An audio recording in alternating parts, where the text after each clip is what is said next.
Hey guys, tonight we're diving into the slow, silent world of ancient chroniclers in the Indus Valley. The kiln fires are flickering low. The evening breeze smells faintly of clay and cattle, and everything's just a bit too dusty to feel modern. You're squatting in the middle of a settlement that technically hasn't been on the map for 4,000 years. Around you, homes are neatly lined in grids, paved with mud bricks, and every single rooftop seems to have a cow on it. The air hums with the gentle thud of pottery being stacked, and somewhere to your left, a sleepy donkey sneezes. You probably won't survive this civilization collapse. By the way, sorry, climate change, tectonic shifts, river relocations, it's not looking good for the town long term. But for now, let's pretend none of that's happening.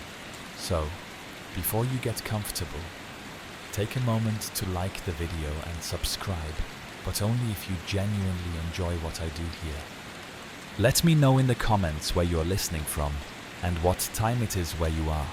Now, dim the lights, maybe turn on a fan for that soft background hum, and let's ease into tonight's journey together. Your feet crunch gently across packed earth streets. You pass by granaries, wells, and houses all strangely similar in shape. Boxy, functional, anonymous. Nobody here carves their name on a mailbox. There are no mailboxes. In fact, almost nothing here has an individual mark on it. That's where you come in. Someone, likely a low-ranking official or a very persuasive uncle, has dragged you into the world of seal making. They push a lump of clay into your hand and point toward a squat, open-air workshop. There, they grunt. Chop chop. The workshop's roof is thatched with river reeds. It smells like wet dust and charred goat hair. A line of half-broken stools circles a low table covered in tiny slabs of soapstone, also called steatite. Each slab is no bigger than a baby tooth.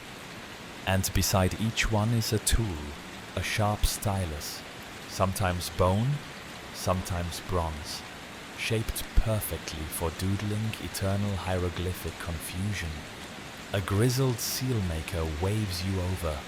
His back is hunched like an old cat, and his fingers are stained with a mix of ochre, soot, and clay dust. He hands you a new stylus bone, lightweight, smoothed by decades of nervous chewing, and gestures toward a rough chunk of steatite. Go on, he mutters. Make history. You have no idea what you're doing. That's okay. Neither do the historians. Because here's the thing, Indus seals are tiny, cryptic, and wildly consistent.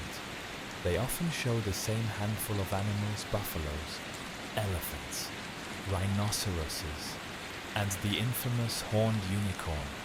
They're always carved in miniature, and always paired with symbols that no one successfully translated. Is it a writing system? Is it iconography? Emojis? Historians still argue whether these carvings were used phonetically, symbolically, or ceremonially. For all we know, you could be carving a seal that says, "Return to sender," as you awkwardly scratch a line into the stone. Your teacher sighs and takes it from you. He smooths it over with his thumb and starts again, slicing thin grooves into the surface with machine-like precision.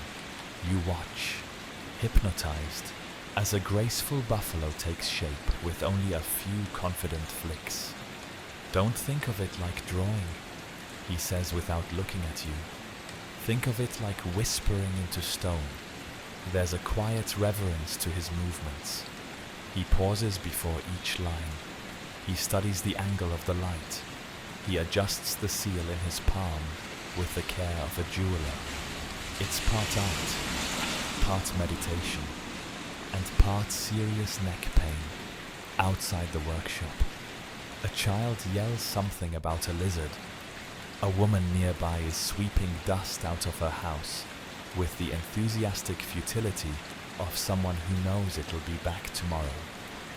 Somewhere beyond the well, the town's water collector is already shouting about a broken bucket again. You, however, are being initiated into a discipline of miniature permanence. It's not glamorous. Your back aches, your hand cramps, the stylus is poking your palm, and yet there's a kind of quiet power in the act. In a world with no paper, no books, and no Netflix, carving stone is one way to make your thoughts last longer than your lunch, and your lunch. Probably some barley flatbread with lentils and a side of fermented fish paste. It's an acquired taste. You're introduced to other apprentices. One of them has already carved 3 seals today and is smugly polishing them with a bit of leather. Another tried to engrave a monkey riding a bull and was told to take the day off.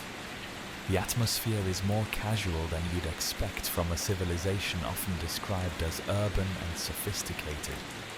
Turns out, even in the Bronze Age, artisans grumble, joke, and sneak snacks behind the boss's back. The tools here are simple, but effective. A chisel, a file, a stylus, and yes, that's literally it. The real magic is in the hands and the patience. You scratch and polish, carve and correct. Your first buffalo looks more like a confused pig. The teacher shrugs. It's got charm, he says, then tosses it into the reject pile. Outside, the sun starts to dip behind the rooftops. Long shadows stretch across the courtyard, and fires are lit under large clay kilns. The seals you just carved won't be fired tonight, but they will soon.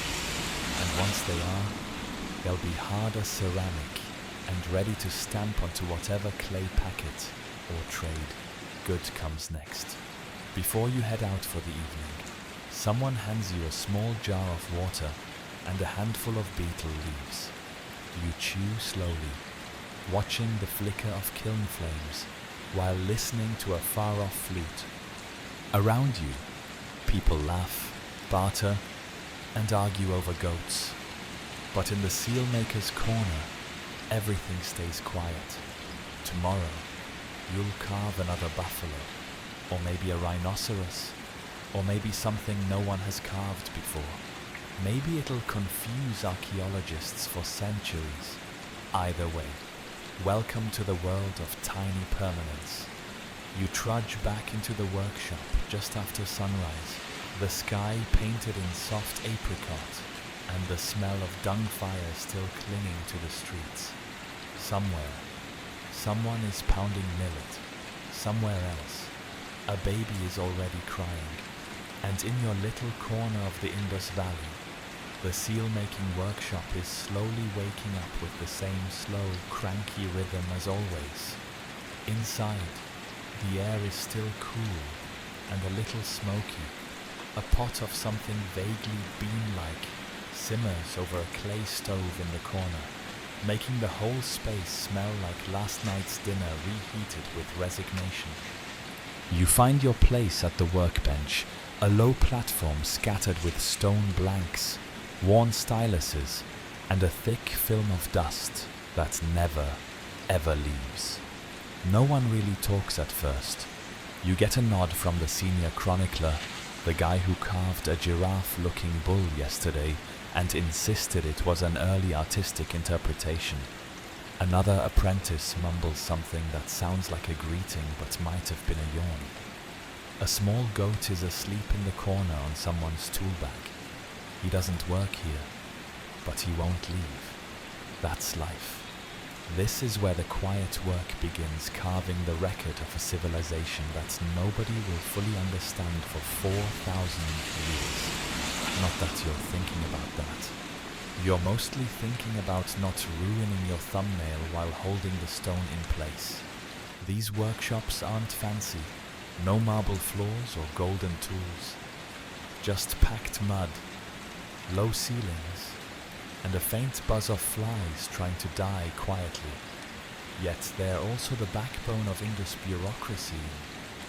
Think of it like a sleepy DMV, but with better aesthetics and fewer forms. The men and women here are essentially administrators with artistic flair.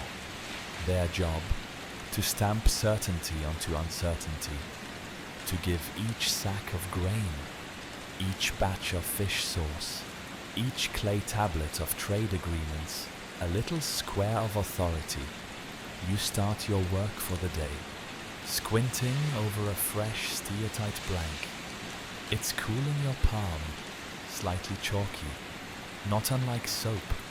That's where the term soapstone comes from, obviously. The ancient chroniclers liked it because it was soft enough to carve when first cut, but it hardened when fired perfect for seals.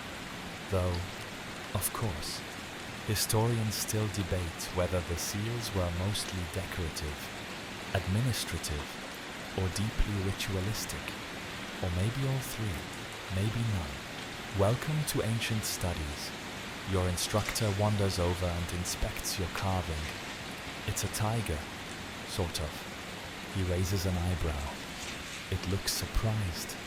He mutters, "Well, you say, maybe it is surprised, so maybe it just found out it's extinct in this region." He blinks at you, then walks away. You're beginning to love this place. Tools line the far wall, bronze chisels for cutting details, flint points for tracing outlines, and bits of curved shell that someone swears work better than anything else for smoothing. No one has the same favorite. One chronicler refuses to use metal altogether, muttering something about the soul of the seal, reacting badly to copper. Another swears by bone tools carved from goat ribs. The goat currently napping on the tool bag may or may not be aware of this.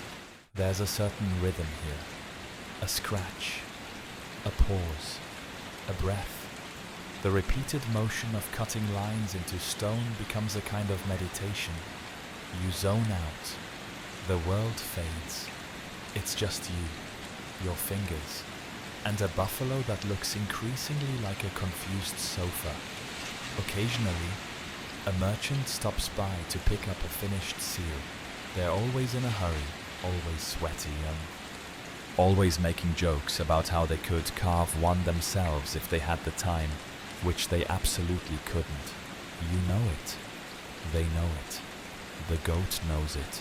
One woman, clearly irregular, leans in and taps a half-carved seal on your board. That's one for the salt shipment. You glance at your instructor. He shrugs. If it looks salty, sure. She laughs and leaves with 3 polished seals wrapped in palm leaves. Off to mark bundles headed for a city that may or may not still exist in your time. Mid-morning, someone knocks over a water jar. The floor is soaked. Your neighbor grumbles and lifts their tools onto a dry patch. The goat moves exactly 0 inches. You're handed a blank steatite cube and told it's a priority commission. That means it needs to be perfect. No pressure. The design, a standing rhinoceros, left-facing, with 4 glyphs overhead that resemble a ladder, a stick figure doing yoga, a sideways fish, and what might be an upturned comb. You hesitate before carving. What do these glyphs mean? Ownership, commodity, blessing.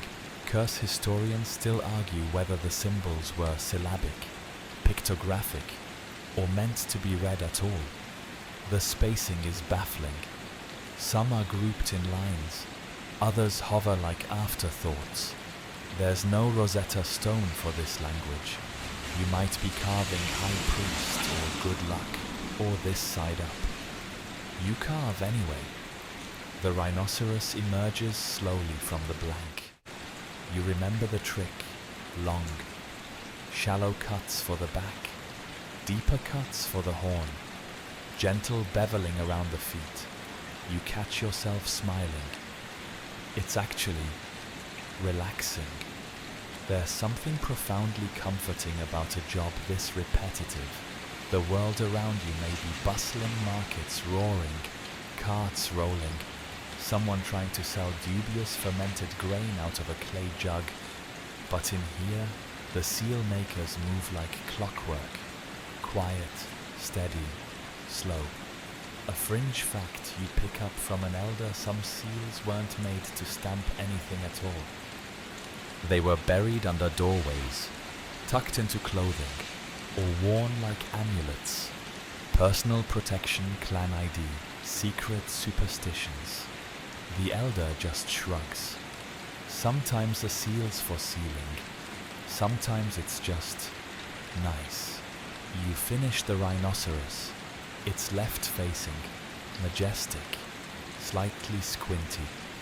You buff it gently with a scrap of smooth leather, and for a moment, the stone gleams. You kind of love it. Outside, the sun is high. The dust has kicked up. Lunch smells are drifting from the kilns. More lentils, more onions, maybe a hint of mustard seed.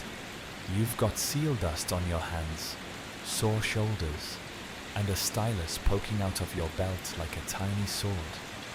And you think, as the goat finally sighs and rolls over, that this might be your favorite kind of boredom. The workshop is warm now, sunlight pooling in through gaps in the thatch above and glinting off the scattered stone tools like soft golden syrup. Outside, kids shriek as they chase chickens through the alleys. Inside, the world is quieter, calmer except for the loud chewing of someone working through a very tough root vegetable. You're sitting cross-legged again, your back already sore, facing the seal master's demonstration table.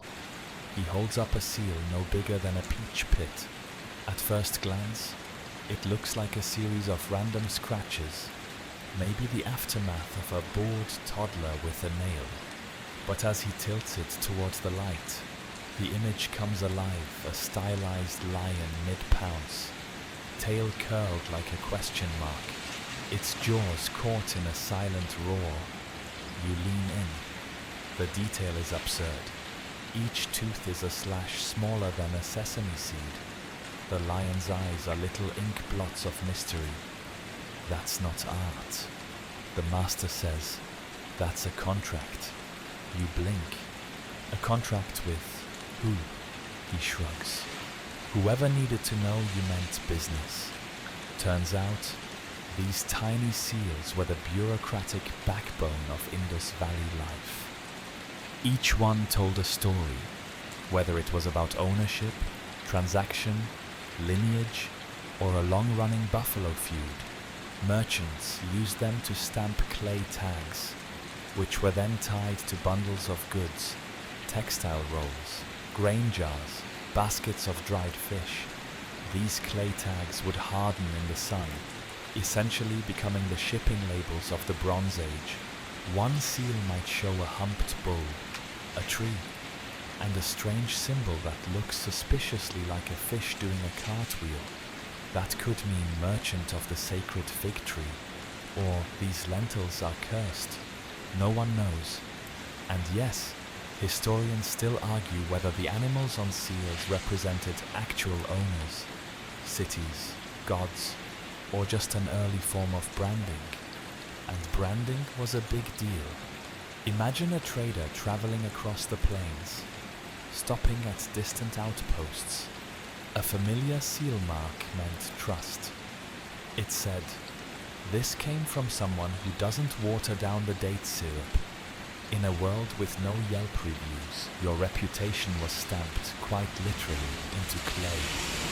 The chroniclers were trusted artisans. Their job was to immortalize that reputation. Every line mattered. One wobble in a horn, and your buffalo looked drunk. One accidental dot, and your rhino might be mistaken for a weird pig.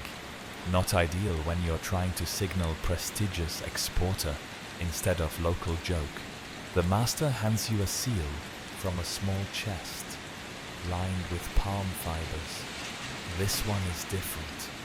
There are 2 rows of glyphs, not one. Above them, a procession of animals: tiger, gazelle, elephant, fish. It's almost poetic. He taps the top right corner. That, he says, means the seal belonged to a priest. You study the carving. The figures feel alive. The way the fish's tail curls up at the edge, like it's waving goodbye. The gazelle's legs, frozen mid-bound. So, you ask, was this like a signature? He grins. More like a resume. Many scholars believe some seals acted as formal credentials, portable proof of rank, permission, or trade specialization. Sort of like carrying a badge, but carved into stone and without the awkward lanyard. Some of the more elite chroniclers even carved micro-scenes. You once saw a seal that featured a man standing between 2 horned animals under a pipal tree. Was he offering something? Praying, yelling at the cows? No one knows. That's part of the charm and the frustration. Quirky fact of the day: there are over 4,000 known Indus seals, and not a single one includes a human face in detail. Lots of animals, plenty of symbols, but human expressions nada. Whether that's about cultural beliefs, taboos, or just a really shy civilization, historians haven't agreed. As the day drifts along, your carving improves. You finish a seal showing a water buffalo surrounded by 4 glyphs, a zigzag, a star, a comb, and what looks suspiciously like a squashed hedgehog. The master nods. Good, he says, mystifying. You polish it using fine sand, then a scrap of linen dipped in oil. The result is surprisingly elegant. The buffalo almost glistens. You hold it up and feel a small spark of pride. You've made something that could travel across rivers, deserts, and centuries possibly without anyone ever fully understanding it. Lunch arrives in the form of a clay dish, stacked with something crunchy and vaguely chickpea adjacent. You sit in the corner, chewing while eavesdropping on 2 chroniclers arguing about how many legs a lion should have in profile. One insists on 3, for symmetry. The other says 4, for realism. A third leans in and says, why not 5, show dominance? These are the debates that shape civilizations. The afternoon light turns honey gold, pooling across the floor as the kiln fires begin to smolder. Outside, the market stalls are shutting. You hear the clatter of wheelbarrows and the call of a street performer who swears his monkey can predict rainfall. The monkey, to its credit, looks extremely unimpressed. Inside, the workshop glows with warm light and settled dust. The chest of finished seals is half full. You slide your latest creation inside, nestled between a horned zebra, someone's creative liberty, and a round seal with nothing but spirals. Does that one even say anything, you ask? Pointing at the spirals, the master shrugs. Maybe it's just pretty. And that's the final mystery. Not every seal has to mean something practical. Some may have been decorative, symbolic, or purely personal. A private whisper from one soul to the universe. Frozen in stone, you stretch your legs, sore from sitting.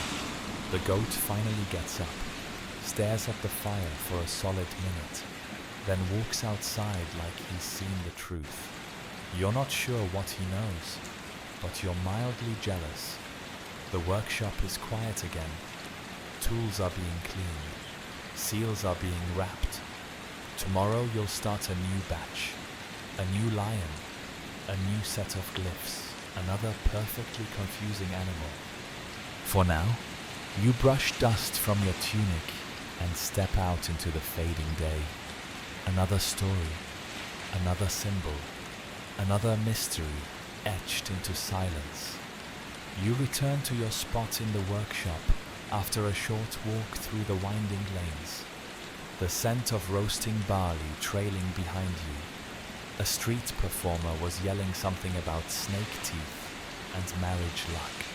But you managed to duck into the alley just before he roped you into a demonstration involving a blindfold and an unhappy cobra. Back in your seat, a fresh slab of clay and a bone stylus await. This time, you're told to focus on the pictographs, the enigmatic symbols that march across seals like an ancient alphabet no one really speaks anymore. You sigh, roll your shoulders, and start gently etching into the moist, pliable surface. You begin with a simple line, then a hooked shape that looks like a fishing rod, then a box with 3 dots. It's hard to say what it all means. Could be 50 goats, 1 owner, could be delivered Tuesday, or maybe angry priest. Handle with care. The problem is, the Indus script is still unreadable. It's a non-translated writing system, no bilingual Rosetta Stone, no lucky tablets with pictures and words helpfully aligned, just thousands of tiny symbols on seals, pottery, and tablets, some recurring, others rare, some elegant, others resembling accidental scratches made by a chicken with performance anxiety. As you try to copy a set of symbols provided by the master, you notice a pattern. The same 3 glyphs keep appearing on different seals, but in different orders. A man beside you notices 2. That one means chief merchant. He whispers confidently, or says another, leaning in. It's a curse. They argue for a while. You keep carving. The truth is, scholars still debate whether the Indus symbols were a full language or a proto-script. Maybe they were shorthand. Maybe they were religious. Maybe each was more like a logo, something people recognized without needing to read in the modern sense. A fish could mean fish, or wealth, or a deity, or a family name, or Tuesday. This ambiguity doesn't bother you as much as it used to. There's something comforting in letting meaning stay foggy. You've started carving like you're writing dreams short, strange, and strangely satisfying. Today's assigned seal is steer-tight, as usual, but less chalky than yesterday's. That means it's been left to dry slightly before carving, which helps the stylus grip the surface better. You settle into a rhythm carve. Breathe, brush, carve again. Your glyphs emerge in a neat row. A ladder shape. A fish. Something that could be a candle, or a very skinny man with no arms. The elder chronicler glances at it. Nice flow. He nods. You could do priest work with that hand. You suppress a smile. Priest work, in this context, means copying ritual inscriptions, often the most complex and closely guarded designs. You're still far from that level, but hey, he didn't say it sarcastically. Around midday, the kiln fires are stoked again. The room fills with that warm mineral scent you now associate with comfort and singed eyebrows. A batch of dried seals from yesterday is arranged on tires and slid into the mouth of the kiln. Each piece is marked with a symbol to distinguish it from the others.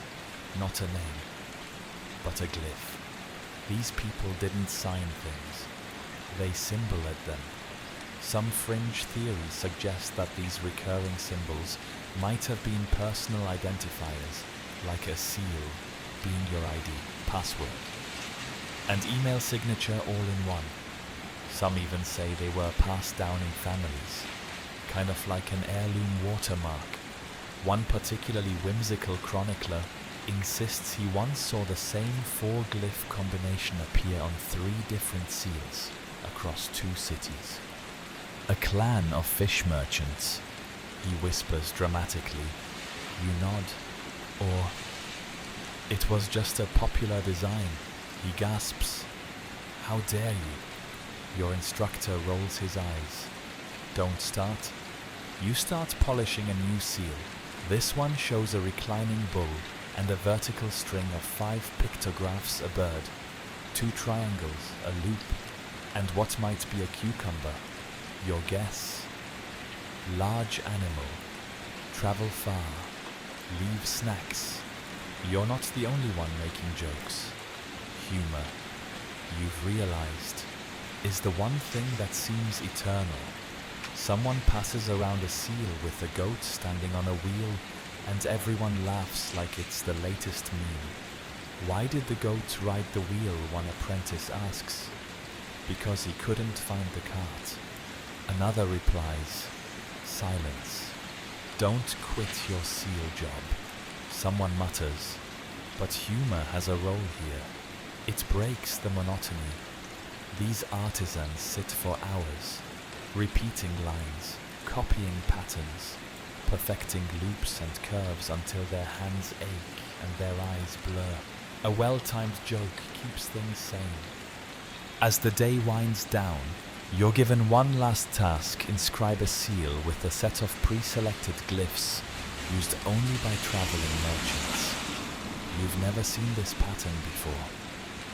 It's a bird, a zigzag, a pair of downward slashes, and a glyph shaped like an open hand. You copy it carefully, not knowing what it means.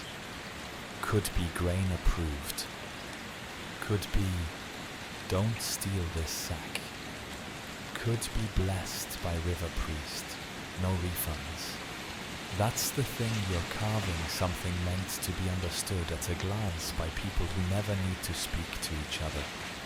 Imagine a marketplace where everyone has different languages, but the seals speak for them. Stamp a tag with your seal, and it says, this is mine, this is approved, this is sacred. Or maybe just, please, don't drop this jar again. You finish your carving, you sand it down, brush away the dust, oil the surface, and give it a final polish. Then you place it gently in the drying basket. Someone will fire it tomorrow. Someone might use it next week. Someone might dig it up in 4,000 years and argue about what your fish meant. The kiln crackles. Outside, the light softens to apricot again. The day folding itself back to quiet. You stretch your back, wipe your hands, and glance one last time at the strange glyphs you've etched into stone. Maybe they'll endure. Maybe they'll be erased by time, dust, and lost rivers. But for now, they're yours. The morning air feels heavier today, tinged with moisture and the faint, coppery scent of old fires. Somewhere, someone's pounding grain rhythmically against a stone slab. It's your unofficial village wake-up call. You make your way to the workshop, already hearing the soft scratching of styluses against steatite, the occasional sigh, and the goat wheezing in its sleep like a tiny, four-legged bellows. Today's lesson isn't about what you carve, it's about how you hold the stylus. You think that sounds like busy work, until the instructor drops a half-finished seal into your palm and says, fix it. You look. It's a disaster.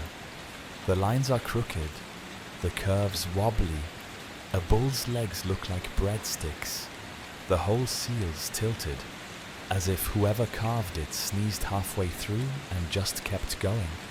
Your instructor raises an eyebrow, bad hand posture, You groan internally.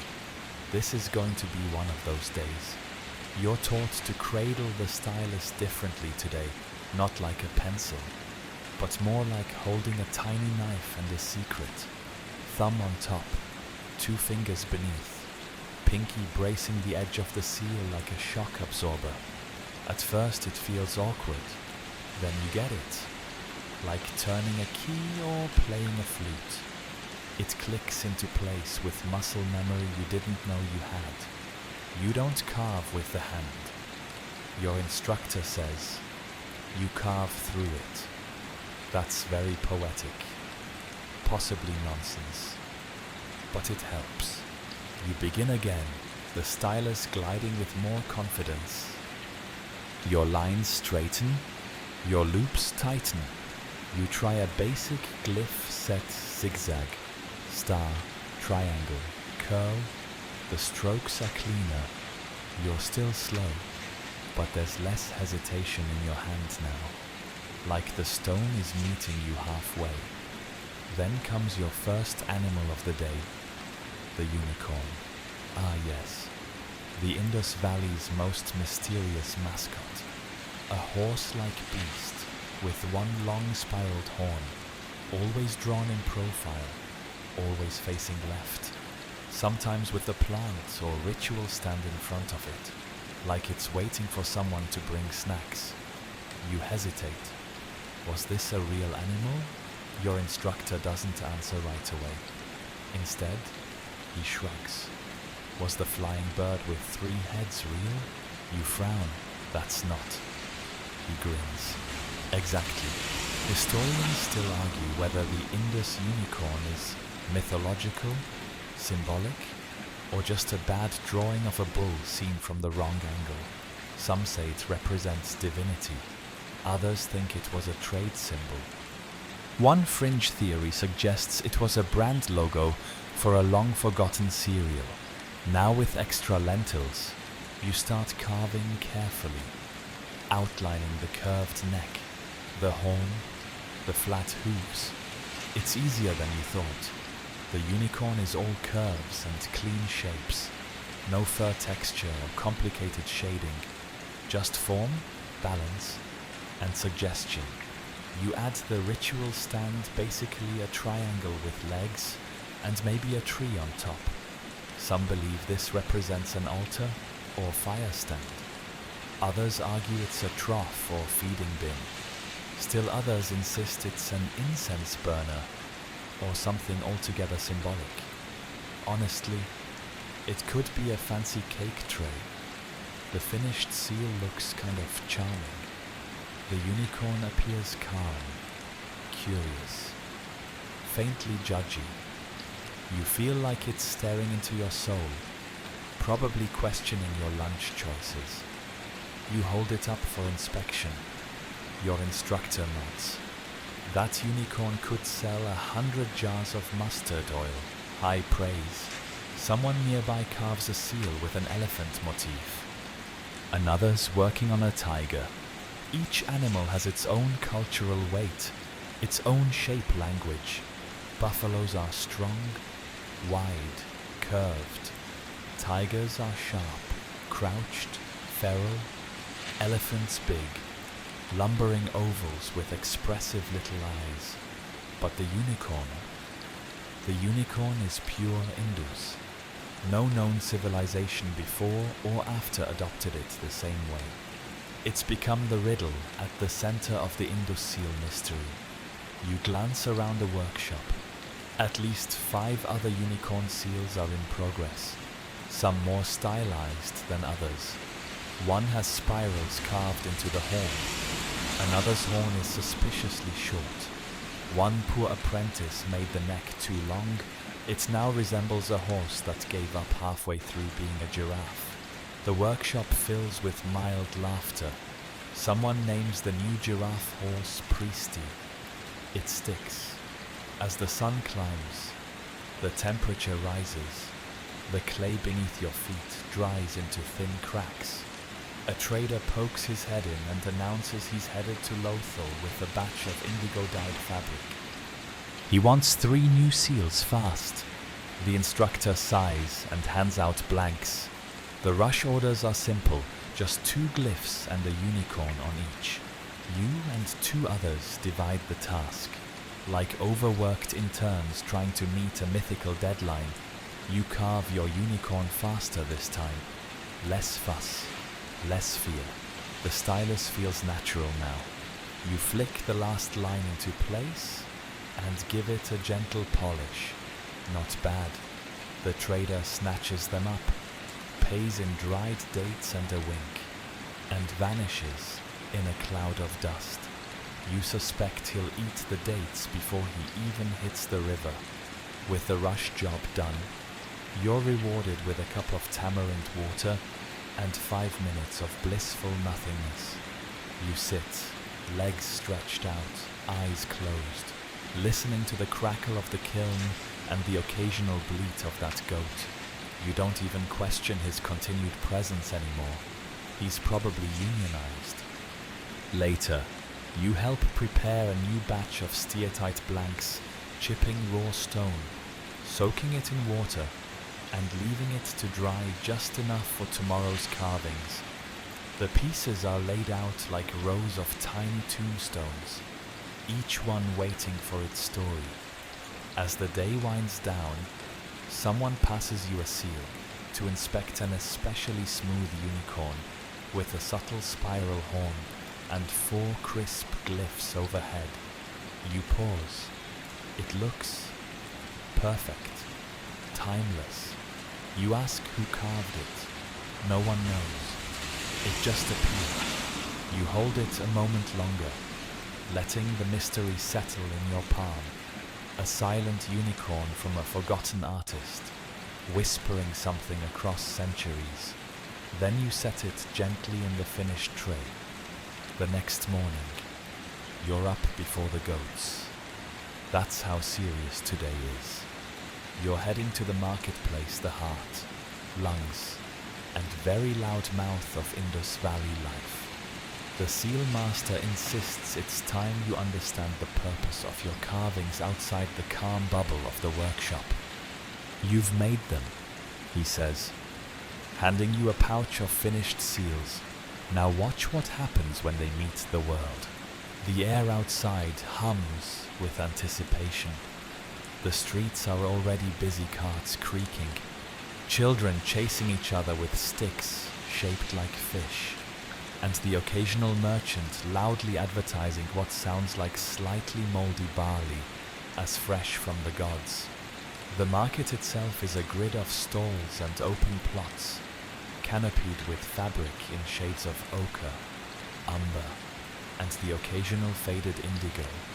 Everything smells intensely alive smoke, curry leaves, pressed sesame oil, and mud that never really dries. You follow a merchant named Refti, who greets you like you're her backup goat handler. She's selling lentils, dyed cloth, and 3 seal jars of pickled mango that look deeply suspicious.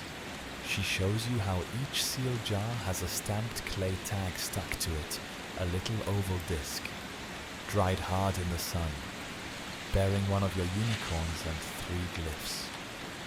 This one, she says, tapping the unicorn's horn, means I made this. These glyphs, salted, blessed, no refunds. You nod slowly. What if someone tries to fake it? She grins and pulls out another tag, clearly a forgery. The unicorn has 2 horns. The glyphs are all wobbly. It looks like someone tried to carve it while being chased by a wild goose. This guy, she says, sells across the river, tries to copy my seal. But you can tell, it's all in the leg curve. Apparently, counterfeit seals were a thing, even back then. Traders tried to replicate successful glyph combos to benefit from another's good reputation. Some did it well, others, well. The 2-horned unicorn speaks for itself. Quirky fact, there's archaeological evidence of broken seals, deliberately snapped and discarded, One theory is they were retired after being copied or compromised, like, whoops, someone forged my fish and tree combo. Guess I need a new symbol now. Historians still argue whether these broken seals were symbolic acts, security measures, or simply a case of oops, dropped it again. But the idea of sealing as a form of trust and identity remains central. As you move through the market, you notice seals being used in all sorts of ways. One trader presses a seal into fresh clay to tag a roll of dyed fabric. Another stamps bundles of barley with a glyph of a mountain and 3 birds. A man dealing in copper tools wears his seal around his neck, tied with twine, tucked like an amulet under his tunic. Good luck charm, he says, or maybe a receipt. I forget. A child runs by, arms full of kindling, with a tiny seal bouncing on a cord at his waist. He's too young to carve, but not too young to belong. And that's when it clicks. These seals aren't just admin tools. They're personal. They're extensions of trust, community, and legacy. Each one, however tiny, carries the weight of a reputation. They're tiny, portable stories, compressed identities that cross language barriers and riverbanks alike. You stop at a stall where a woman is weighing bundles of ginger. Her assistant stamps each packet with a small seal before tying it shut. You lean in. It's not one of yours. It's better. The carving is precise, clean loops, elegant balance, a glyph that almost looks musical. You're kind of jealous. You ask her who carved it.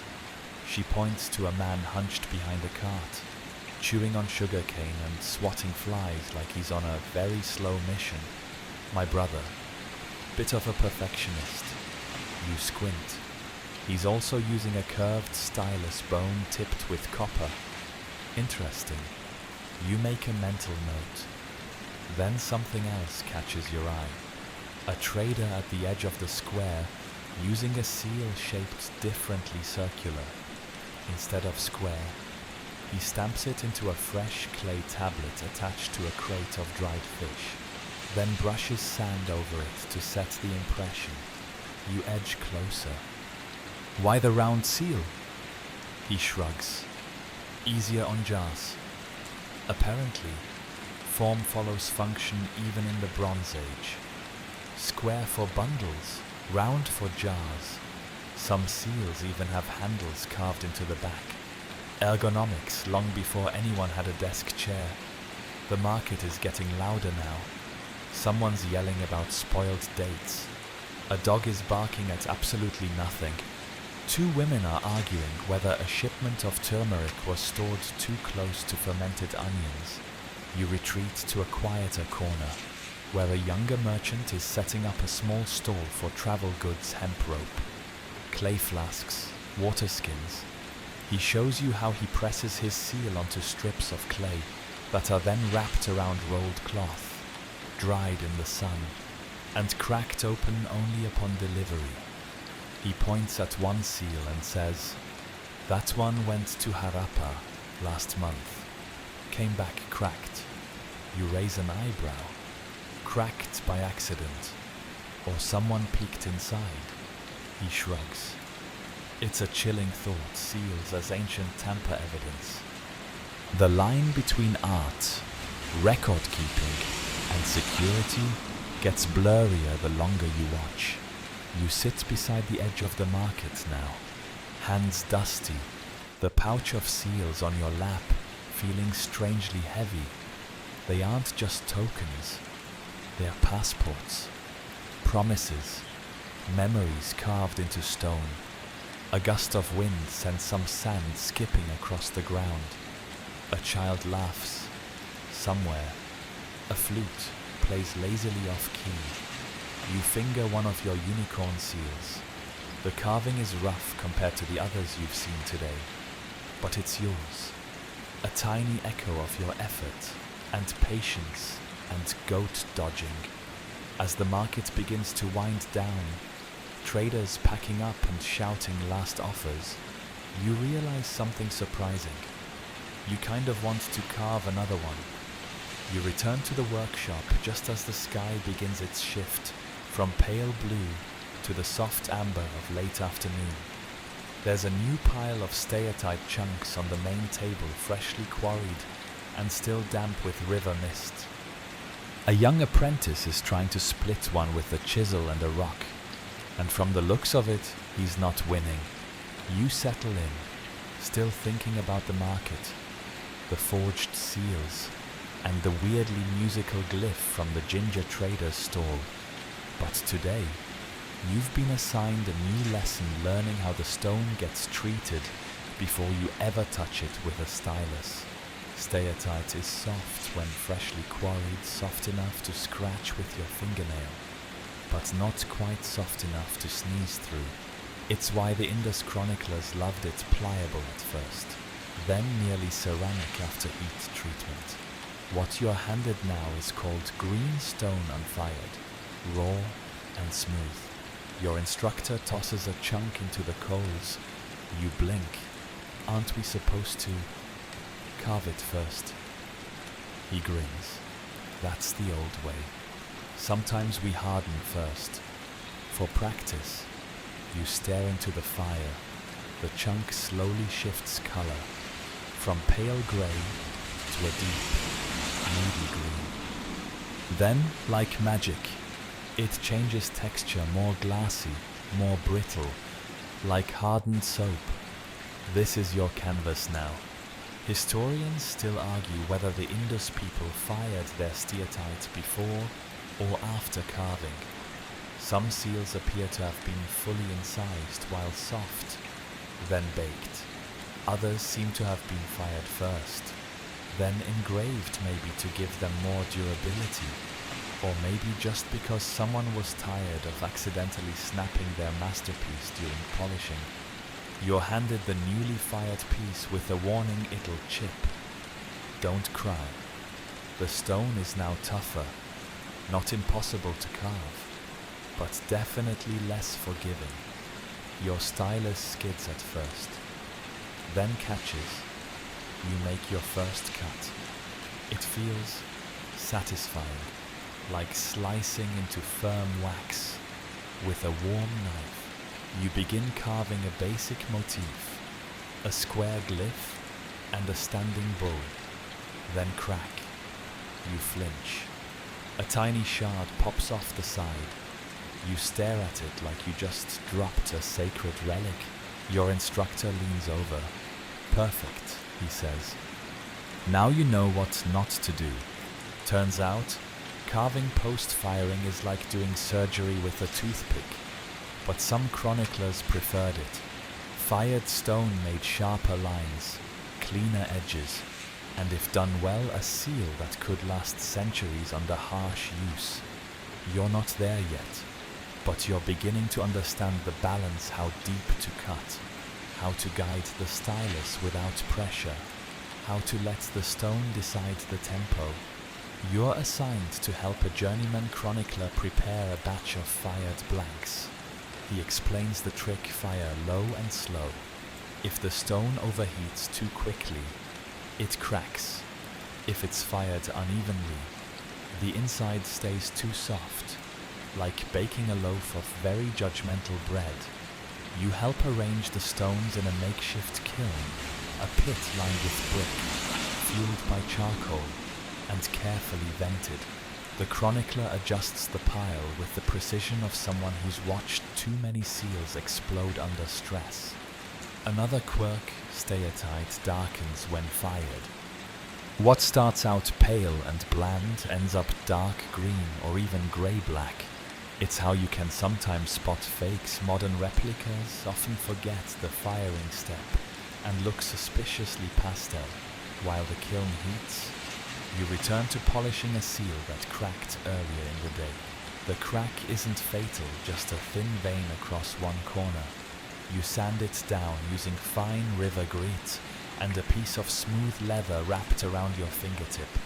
As you work, The image on the seal comes into focus: a tiger, crouched and alert, with 3 glyphs overhead.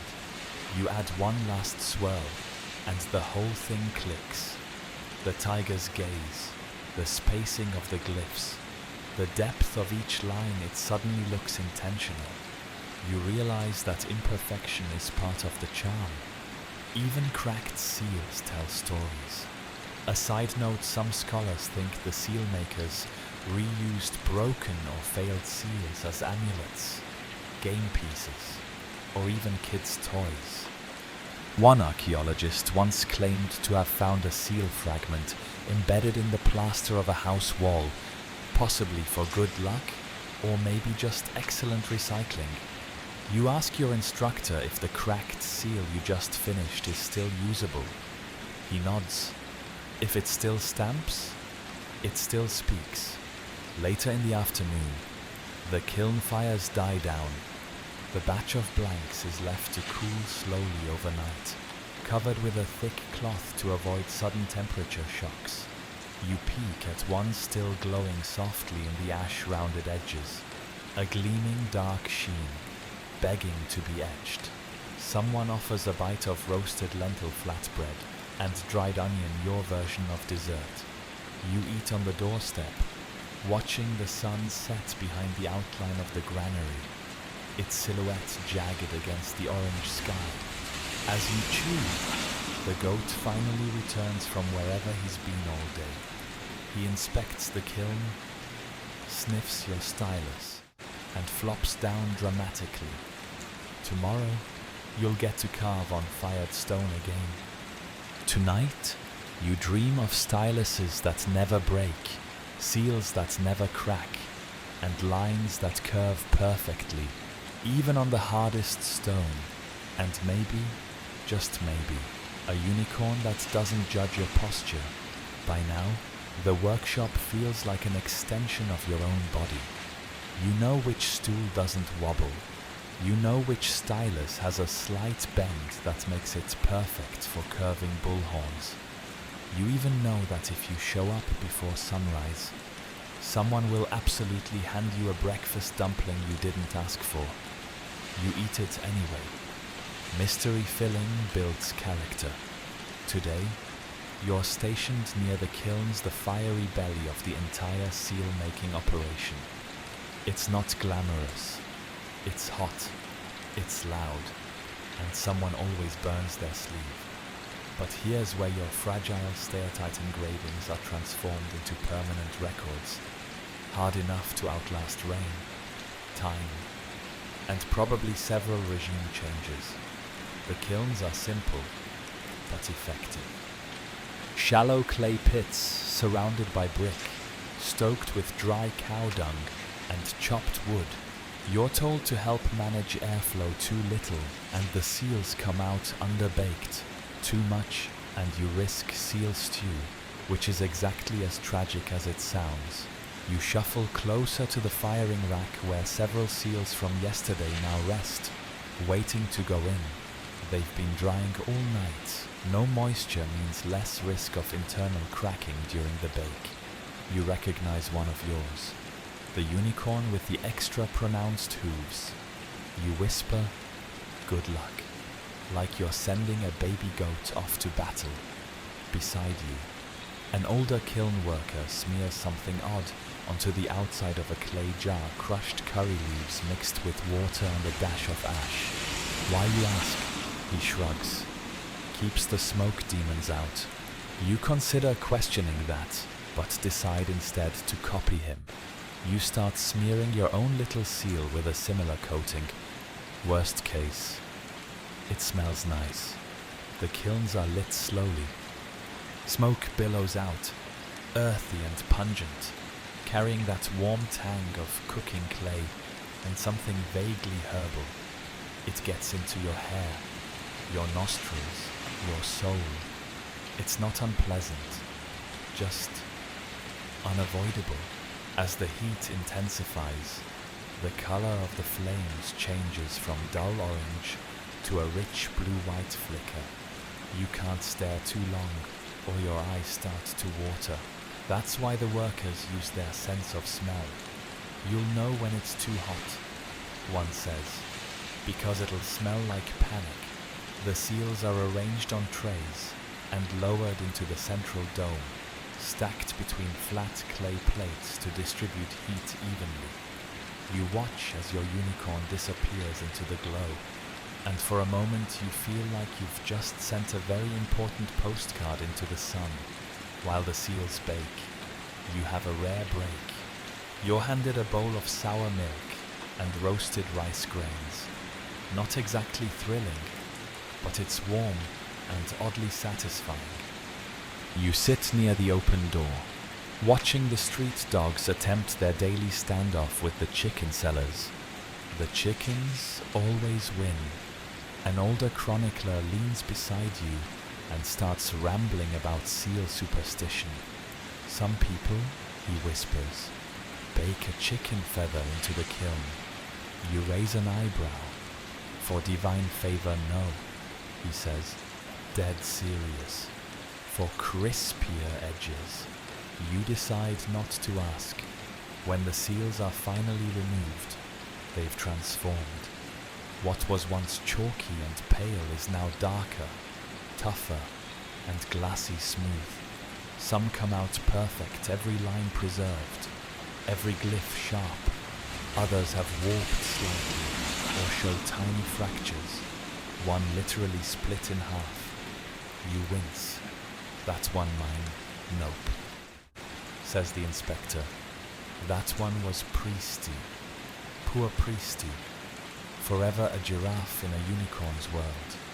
Yours, miraculously, survives. The hooves are intact. The horn has a slight glisten where the polish held. The glyphs ladder, curl, triangle are crisp enough to read from a few feet away, assuming anyone could actually read them. You polish it lightly with oil and cloth. The transformation is almost spiritual. The seal now feels like it matters, like it carries weight, literal and metaphorical. You could stamp this into wet clay 100 times and it would still hold up. It could cross a desert, be buried in a collapsed granary, get tossed into a river, and 4,000 years later, someone might find it and whisper, "What is that?" A mainstream historical fact fired steatite was often used for sealing trade goods headed across long distances, possibly even into Mesopotamia. Indus Valley artifacts have been found far from home, suggesting an impressively complex trade network. And most of that flow of goods was made legible by little stamps like the one you're holding. After the firing session, the kiln crew cools the dome with water sprinkled slowly to avoid thermal shock. The stone crackles softly, like the sigh of a civilization settling in for a nap.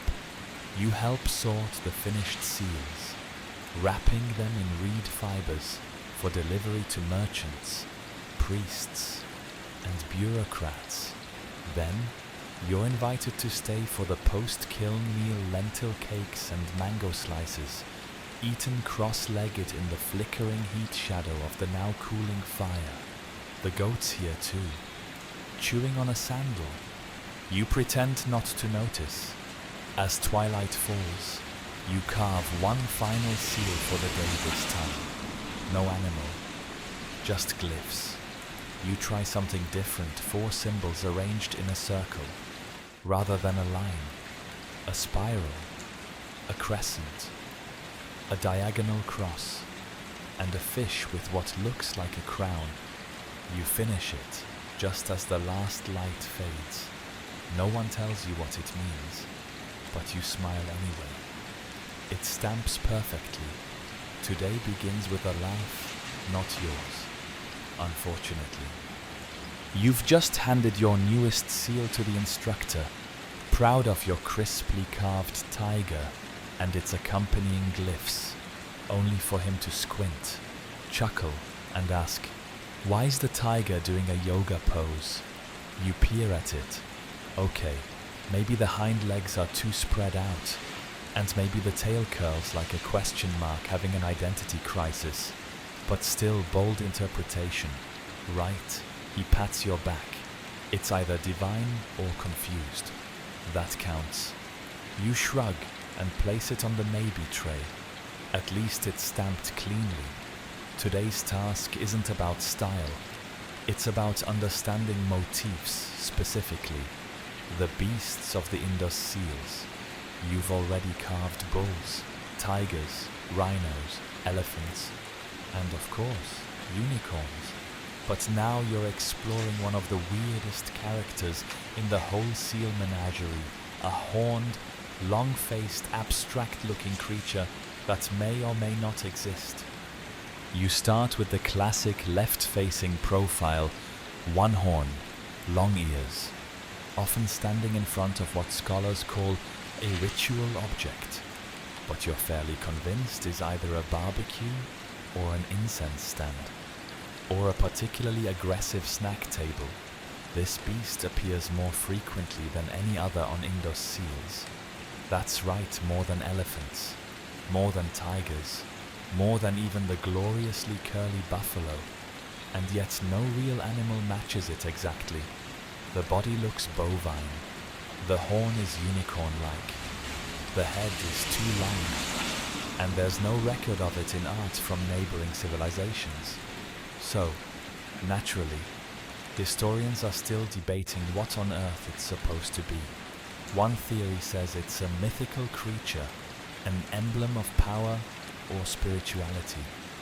Another suggests it's a stylized representation of a familiar animal seen through a cultural lens, like how medieval lions always look suspiciously like overconfident dogs.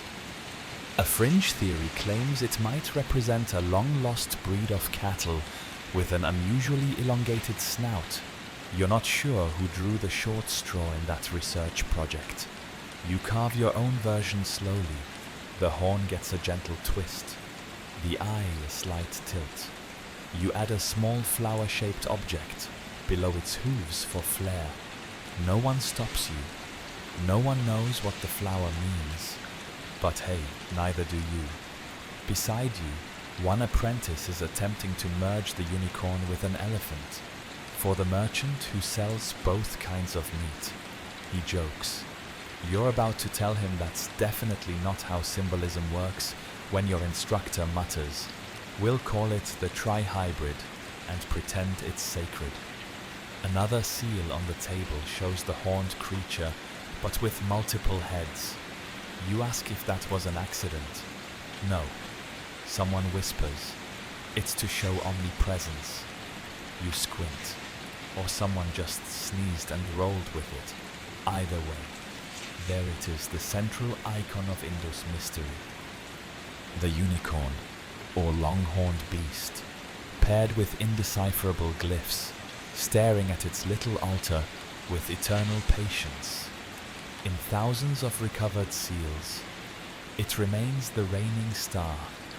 Some archaeologists think this image might have signified a powerful merchant guild or a priestly class. Others propose it was linked to a deity, and some say it might have just meant official, as in this bag of lentils has been certified by the Department of Mystical Hooved Animals.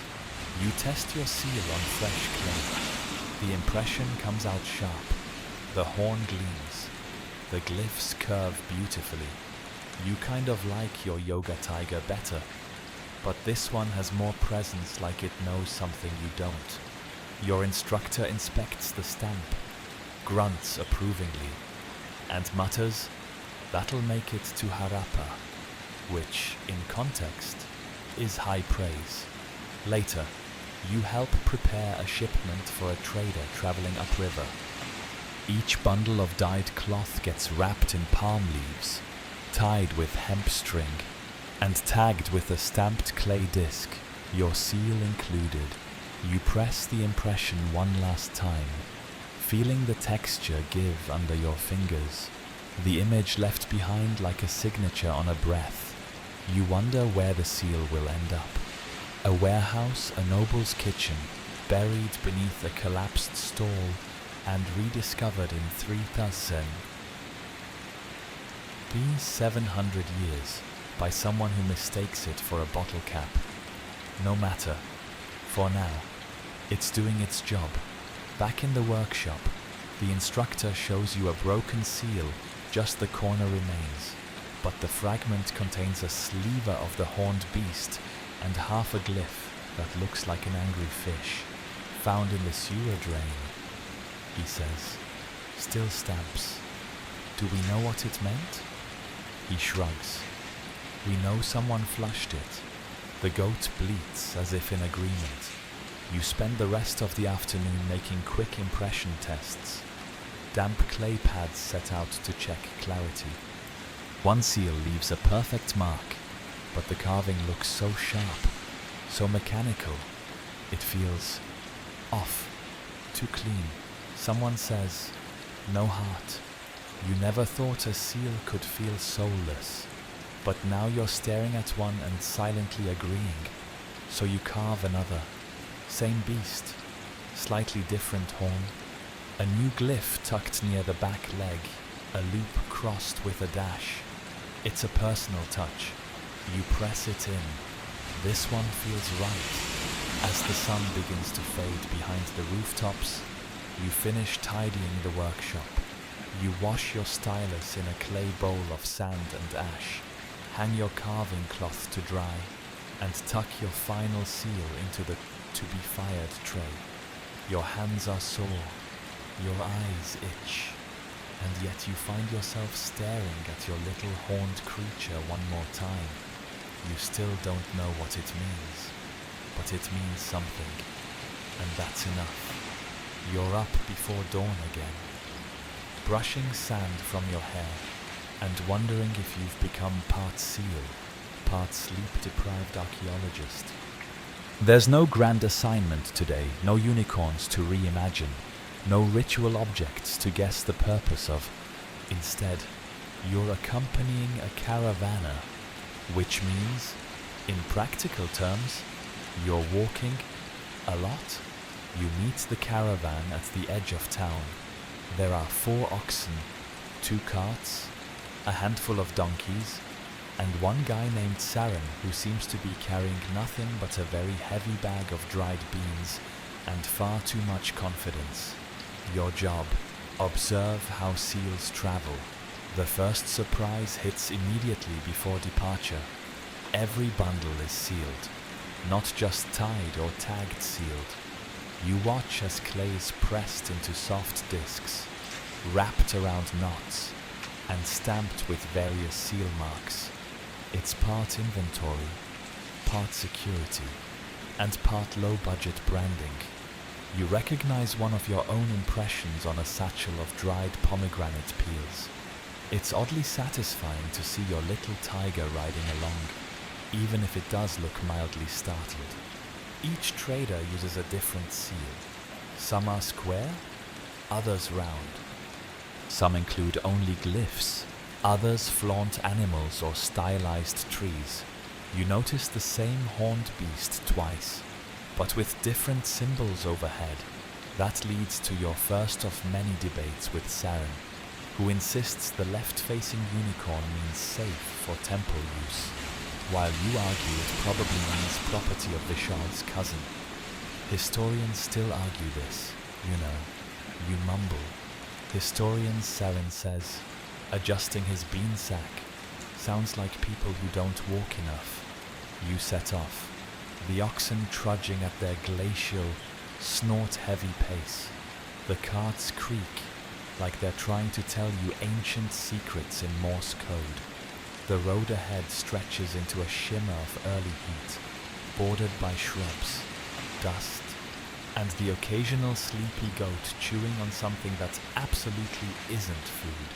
As you travel, the seals bounce gently on their strings or rest within waxed baskets. They aren't just decorations, they're functional. If a package arrives without its seal intact, it's a red flag. No need to explain. The broken clay speaks louder than any courier. The group stops at a riverside checkpoint. 2 guards with spears and the permanent squint of people who've seen every trick in the book step forward. They inspect the seals before even touching the goods. One frowns at a jagged impression that looks a little too wobbly. Fake, he asks. The merchant holding the bag winces. It's real, just artistic. After some prodding and a grunted pass, you're on your way again. It's a strangely beautiful rhythm trade goods marked, packed, sealed, and logged without a single written contract. No ink, no scrolls, just fired clay, burnt symbols, and the quiet assumption that the seal is enough. And most of the time, it is. You stop at a riverside encampment for lunch. Flatbread, lentils, and sweet fermented milk that you immediately regret drinking. The group sets out woven mats. Goods are rearranged. One man repacks his spices and reties the cloth, adding a fresh clay seal for good measure. You watch the whole process again. Clay-shaped, soft, then pressed with a unicorn seal, still bearing grains of yesterday's barley. A fun historical tidbit. Some ancient seals have been found with grains or organic matter trapped in the impression, preserved by accident. One seal even had a rice husk embedded in the back, possibly a lazy lunch break, or a very crunchy mistake. You rejoin Saren, now arguing with a rival trader about whether seals with diagonal glyphs are luckier than those with spirals. You decide not to weigh in, but it's interesting these people believe in their seals, not just for utility, but as talismans. A properly stamped package is protected. An unsealed jar, suspect. Even the animals seem to sense it. One ox refuses to walk until his bundle has been retied with its tag hanging visibly. By mid-afternoon, you cross a wooden bridge and reach a satellite settlement. The goods are unpacked and traders begin exchanging bundles.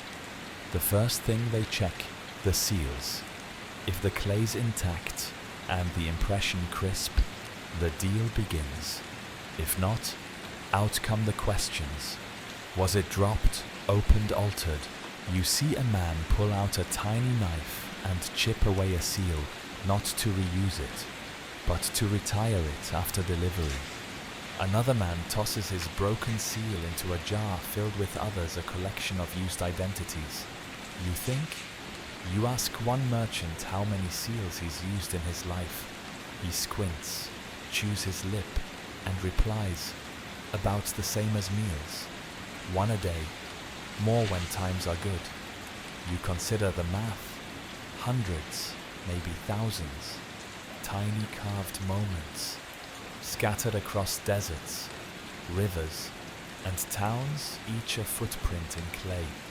Later, you help repair a broken crate.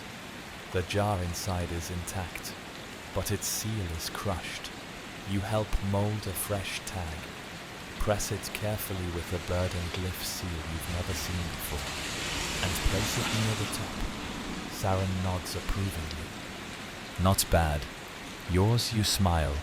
Not this time. That night. You return with the caravan to the outskirts of town. The goat greets you like a long-lost cousin.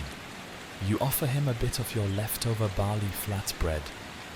He eats it, then tries to eat your pouch strap. As the sun dips, you hold one of your travel-tested seals up to the fading light. The clay is hardened, the impression clear. It's been on the road, touched a dozen hands, past a river guard, and it's still whole. It survived. And for tonight, that's enough. You wake to the sound of hushed conversation and the sharp, clean chink-chink of stone against stone. It's still early, the sort of hour when dew clings to roof edges, and everyone pretends they aren't fully awake yet. But you've been drafted onto seal prep duty. You shuffle into the workshop, rubbing your eyes, and are immediately handed a soft cloth, a half-dried seal, and a task polish. It's deceptively simple. You rub in small circles, using pressure just light enough to avoid cracking the seal, but firm enough to smooth its edges. The seal in your hand shows a bird with exaggerated tail feathers and two glyphs underneath that look like an angry ladder and a hat. You don't know what they mean, but the lines feel alive. Your fingertips trace the image slowly. Each line, each groove, each accidental wobble is part of the personality. Even the best seals aren't perfect. The good ones aren't flawless. They're balanced. Today's all about the finishing process. The small but crucial steps that turn a seal from neat rock into cultural time capsule. You're taught how to buff using fine sand, a folded bit of linen, and a drop of mustard oil. The oil darkens the stone, bringing out contrast in the carvings, almost like adding eyeliner to a goddess statue. Too much, and it gets slippery, says the polishing master. Too little, and it looks tired.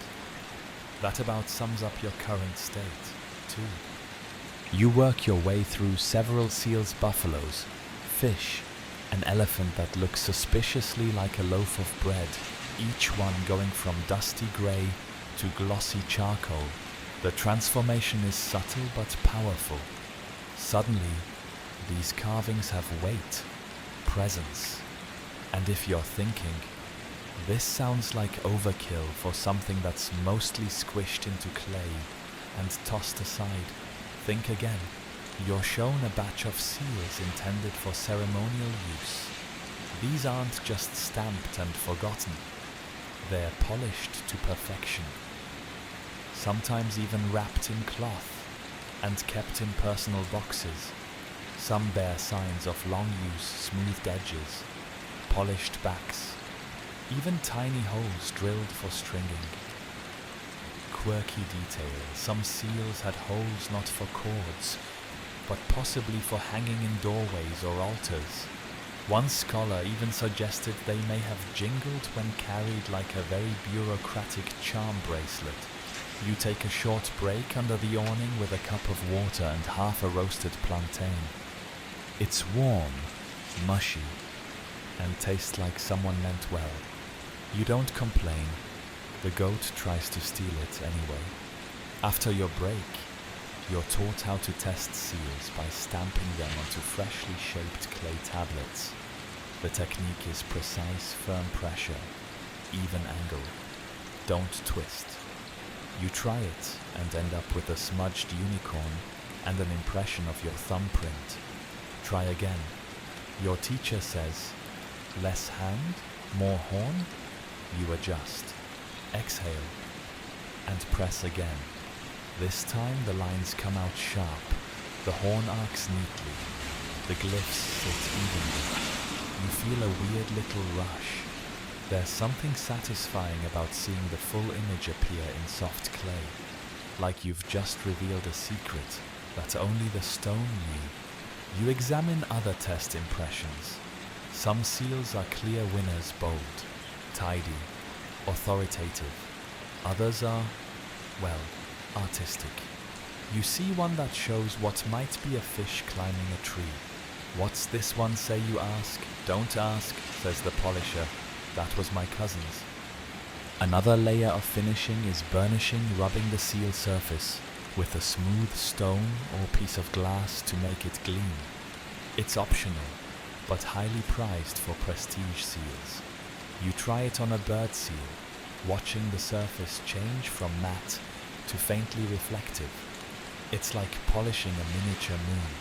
One of the elders leans over and murmurs, "A good seal should look like it knows something you don't.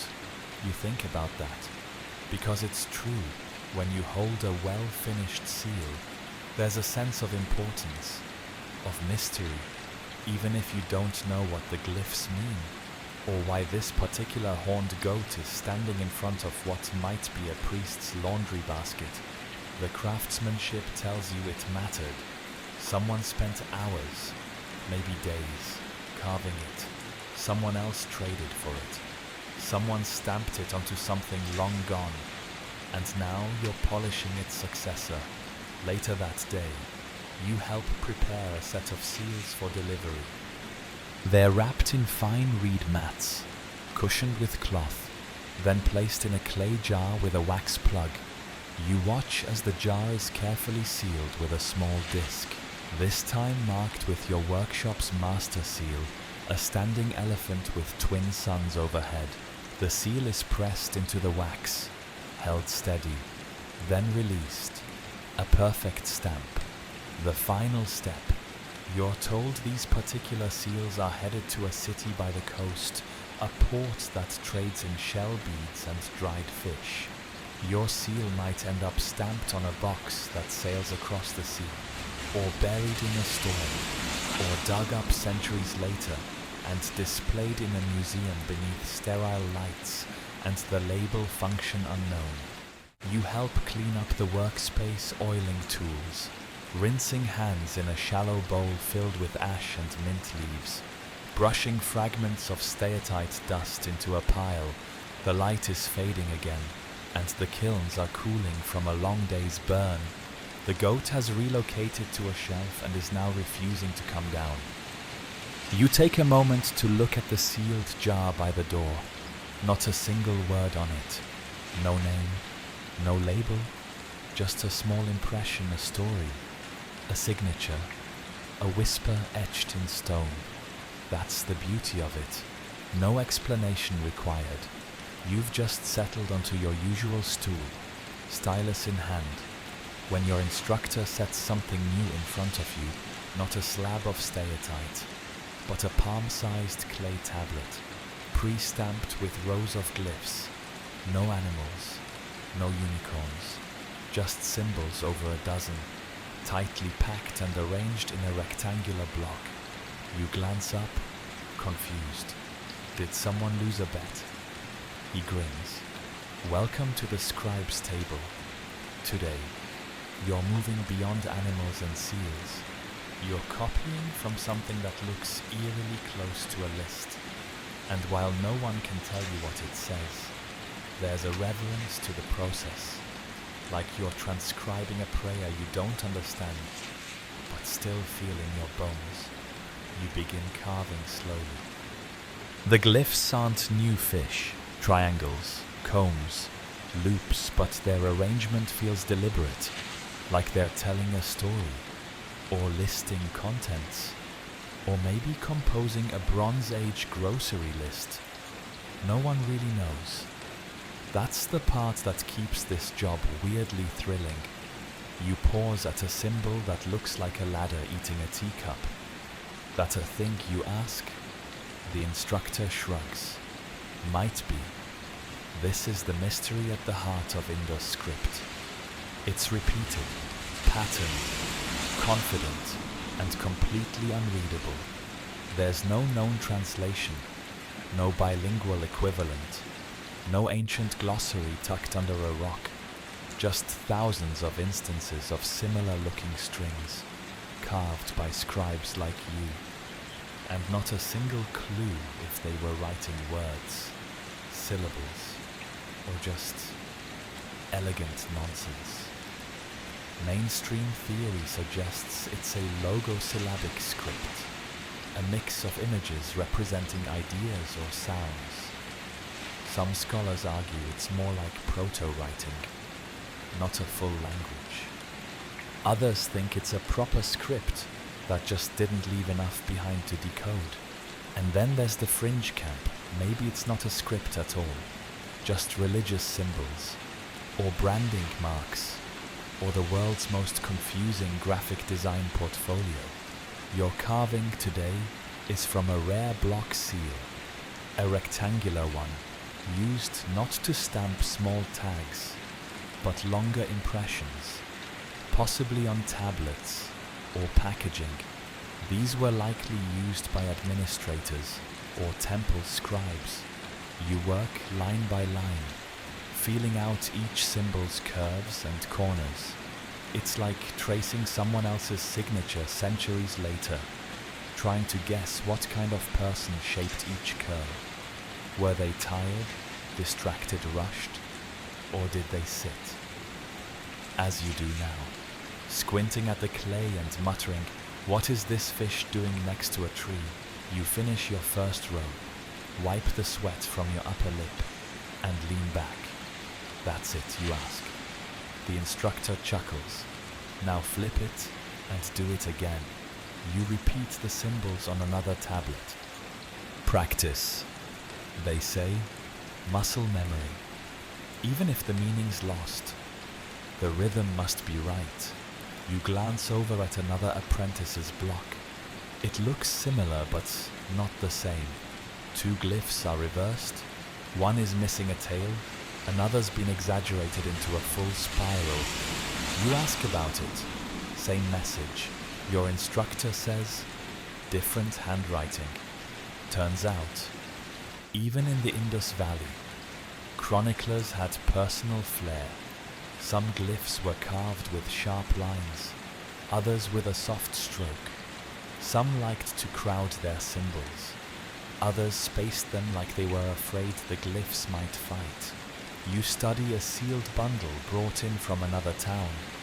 Its symbols are nearly identical to yours, but arranged vertically. Your instructor leans in and says, "That's from Mohenjo-Daro. They like things tidy. Regional variation, style, signature."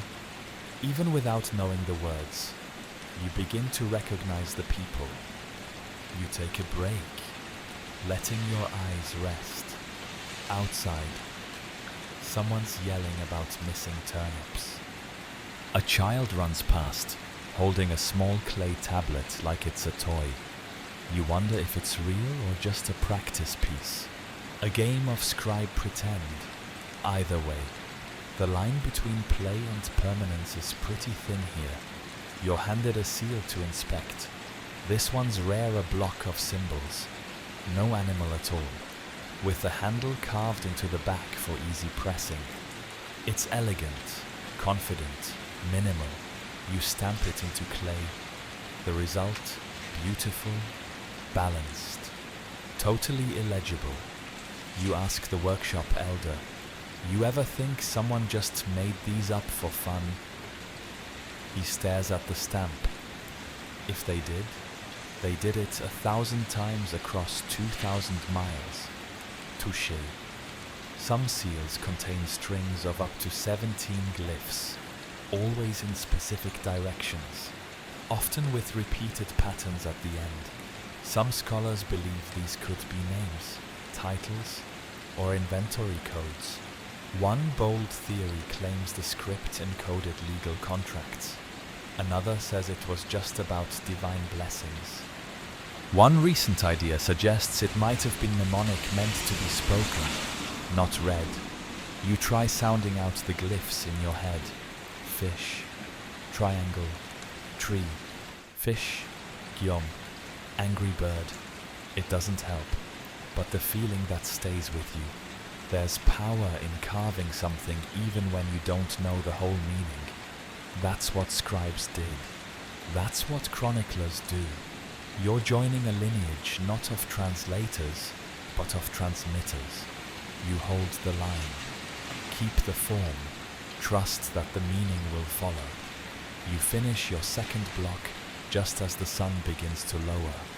The tablet dries beside the others, rows of mysterious, confident symbols, repeating across the table like an undeciphered lullaby. Your hands are smudged, your eyes tired, and your mind still trying to figure out if that squiggly glyph means boat or bad lunch. It doesn't matter. What matters is that it was written, that someone will see it again, that it lasts. You're halfway through your morning routine, stretching out your seal hand wrist like it's a prized athlete when the instructor drops a sealed clay disc into your palm. It's warm, still a little soft, fresh from a bundle by the look of it. Figure this one out, he says. You turn it over.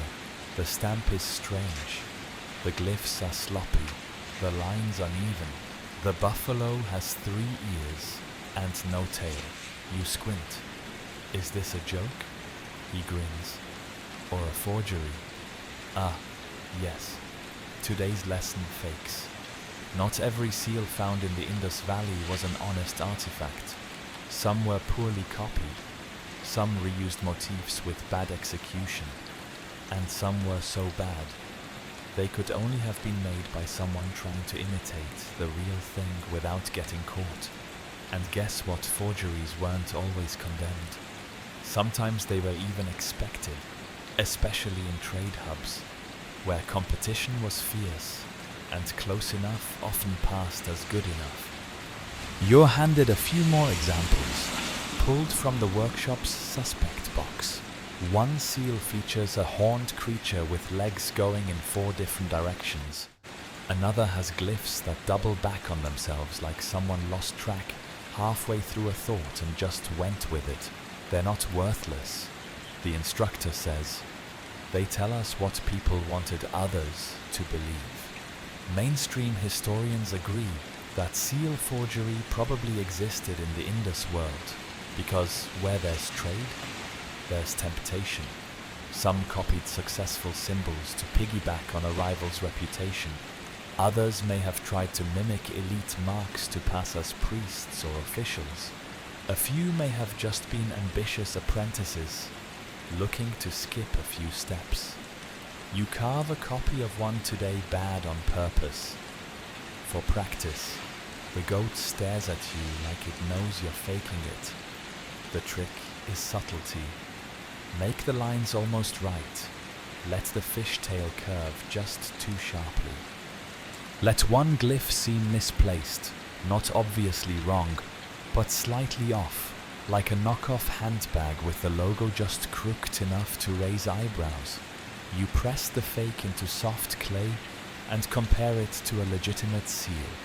Side by side, the difference is clear. The real one has balance, intention. The fake looks like it's apologizing for existing. Still, the fake would probably fool someone at a glance, or a distracted clerk, or a buyer halfway across the continent who just wants his grain sealed and shipped. That's what makes forgeries so fascinating. It's not just deception, it's imitation, aspiration, even desperation. Quirky detail: a few ancient seals were found carved into materials that weren't steatite wood, terracotta, even soft shell. These might have been stopgaps, ceremonial fakes, or budget seals for traders who couldn't afford the real deal. One theory suggests some were made by children copying the grown-ups' work. You kind of love that. You ask the instructor if any fake seals ever became the standard. Oh, sure, he says. You make a mistake. But if enough people copy it, it becomes tradition. So, civilization by copy error. Exactly. You're sent on a short trip to the edge of town, where a batch of returned goods is being examined. A trader suspects one of the seal tags is a forgery. You arrive to find a small crowd huddled around a cracked clay tag attached to a shipment of dried lentils. The seal impression is faint but familiar. It's your style, but you didn't carve it. You lean in. The glyph spacing's off. The animal's eye is too close to the horn. It's a copy, a good one, but not yours. The trader frowns. Same workshop, you shrug. Probably, but not my hand. You catch a glimpse of the forger's error. He repeated the last glyph out of habit. a common slip for newer chroniclers. Your instructors behind you, arms crossed, nodding silently. Well, the trader asks. Your instructor says, it's a copy, close, but not sanctioned. They debate. In the end, the tag is removed and replaced with a verified seal from the workshop. The goods are accepted, the fake saved and sent back for training purposes. Your purposes, back at the workshop. The forgery is set beside your real seal. You're asked to teach a group of apprentices the differences. You point out the telltale signs: heavier pressure, slight misalignment, stylus drag on the lower glyph. Looks like you. One apprentice says, you grin, but it isn't. Then comes the bigger lesson. The instructor lifts the fake and holds it up to the light. Still, he says, not bad, because here's the thing, even the fakes serve a purpose. They teach, they echo, they carry fragments of style, and in a world where most people couldn't read, perception mattered more than perfection. You think about how many seals buried in the earth might be fakes, copies of copies, imitations made by merchants long forgotten, or children pretending to be scribes, or opportunists stamping whatever they could get away with. Historians still argue whether the high volume of similar seal motifs meant strict control or mass replication. Some say it shows centralized administration. Others think it reveals a flexible, open-ended system where anyone could enter the seal game with enough practice and nerve. Either way, you're now part of that lineage. At the end of the day, you carve a new seal. This one, deliberately original, a fresh glyph combination, a subtle curve in the horn, a personal touch in the spacing. You stamp it cleanly. Then you carve a second one identical. You compare the two. One will be yours.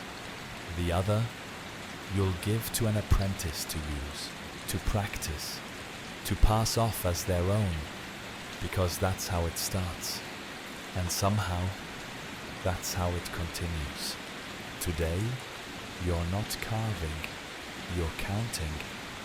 That's right, welcome to the mud-slick, number-smudged, slightly chaotic underbelly of Indus Valley bureaucracy, the Record Office, or more accurately, a series of clay rooms filled with sealers, scribes, runners, sacks of grain, bundles of dyed cloth, and one wildly uncooperative chicken. You sit cross-legged at a low desk, handed a lump of clay the size of your fist. Your job is to create sealing tokens for incoming shipments. Each token must be stamped, marked, and logged in the soft clay tablet sitting nearby. This, apparently, is your rite of passage into what the older scribes affectionately call the bureaucratic mud. The first item, 3 jars of sesame oil from a merchant named Dev. He sets them down, pats his pouch, and presents a clay seal round, bearing a bull and 3 glyphs. You inspect it. The stamp is clean, maybe a little too enthusiastic on the pressure. One jar smells slightly rancid. You don't comment. You roll out a token, press the seal, mark 3, and pass it on. It's repetitive, it's dusty, and weirdly satisfying, like ancient accounting with no numbers you can read and no calculators except your fingers and your ability to not drop things in the mud. The next trader brings copper tools in a reed basket. His seal shows a fish and 2 glyphs that look like angry eyes. You stamp his clay tag and send him off. Easy. Then comes a woman with a cart full of cloth bolts. Her seal missing. She shrugs. It broke. Someone groans. You're handed a blank token and a stylus. Write her trader code manually, says the clerk beside you. Use the workshop glyphs. You know them. You hesitate. This is the first time someone's trusting your carving in place of a real seal. You carefully inscribe 3 glyphs: a standing tree, a star, and the curl used for cloth merchants. The result? Not pretty, but legible. Stamp it later, the woman says, when I get a new one. You wonder how many temporary seals become permanent. Scholars have long debated whether the bureaucracy of the Indus Valley was centrally organized or just very efficient through habit. The sheer number of clay ceilings found in ruins, thousands, suggests there were systems in place. But the systems, well, they weren't written down in any language we can read, which is unfortunate. And also very on brand. You pause for lunch a bowl of spicy stew with too many onion skins and not enough lentils. Someone passes around dried mango strips. The goat tries to eat yours. You let him have one. He sulks anyway. After the break, you're asked to help sort an old storage jar of ceilings found buried in a side room. Most are crumbled or worn, but some impressions are still visible. You squint at one that shows an elephant with exaggerated tusks. That one's ceremonial, the scribe says. Marked for the big grain store near the east gate, not used anymore. Another shows 3 glyphs and a weird squiggle. Misprint. Someone mutters. Stamped twice. Still passed. You ask how they know all this. The older scribe shrugs. Pattern recognition. You sit with enough clay. The mistakes start talking louder than the perfect ones. That sticks with you. You spend the afternoon cataloguing the ceilings, stacking them by motif, estimating origins, brushing dirt from the cracks with a chicken feather. It's not symbolic, just effective. You find one so worn it's barely readable, but a tiny glyph remains the curl for river. You keep it aside. Later, a runner rushes in breathless, arms full of clay tokens. Shipment from the north gate. He huffs. 2 missing seals. The room kicks into gear. A scribe calls out for backup tokens. Someone pulls out the official workshop seal, a square block with a tiger and 5 glyphs, and starts stamping replacements. You help, pressing clean impressions into still wet clay, wiping your stylus between uses, keeping the rhythm fast but clean. The work is relentless, but there's something hypnotic about it. Stamp, pass, stamp, pass. A language of pressure and timing, line and loop. Even without understanding a single word, you're helping track ownership, goods, and trust. One older scribe hands you a ceiling marked with an unfamiliar symbol. 2 vertical strokes and what looks like a snail. You frown. That's new. You say? New trader. He replies. No animal. All glyphs. Minimalist. You nod, trying not to look too smug. Maybe the style you pioneered in the workshop is catching on. Before sunset, you help deliver the day's ceilings to the storage room. The space is cool, lined with shelves of clay tokens stored in woven trays. A few are tagged with wooden markers, primitive filing tabs. One shelf is labeled with a mark resembling the angry fish glyph. You drop your tray there. You pause before leaving and glance at a broken seal stuck into the wall near the doorway, half a bowl, 3 glyphs, and a crack right through its center.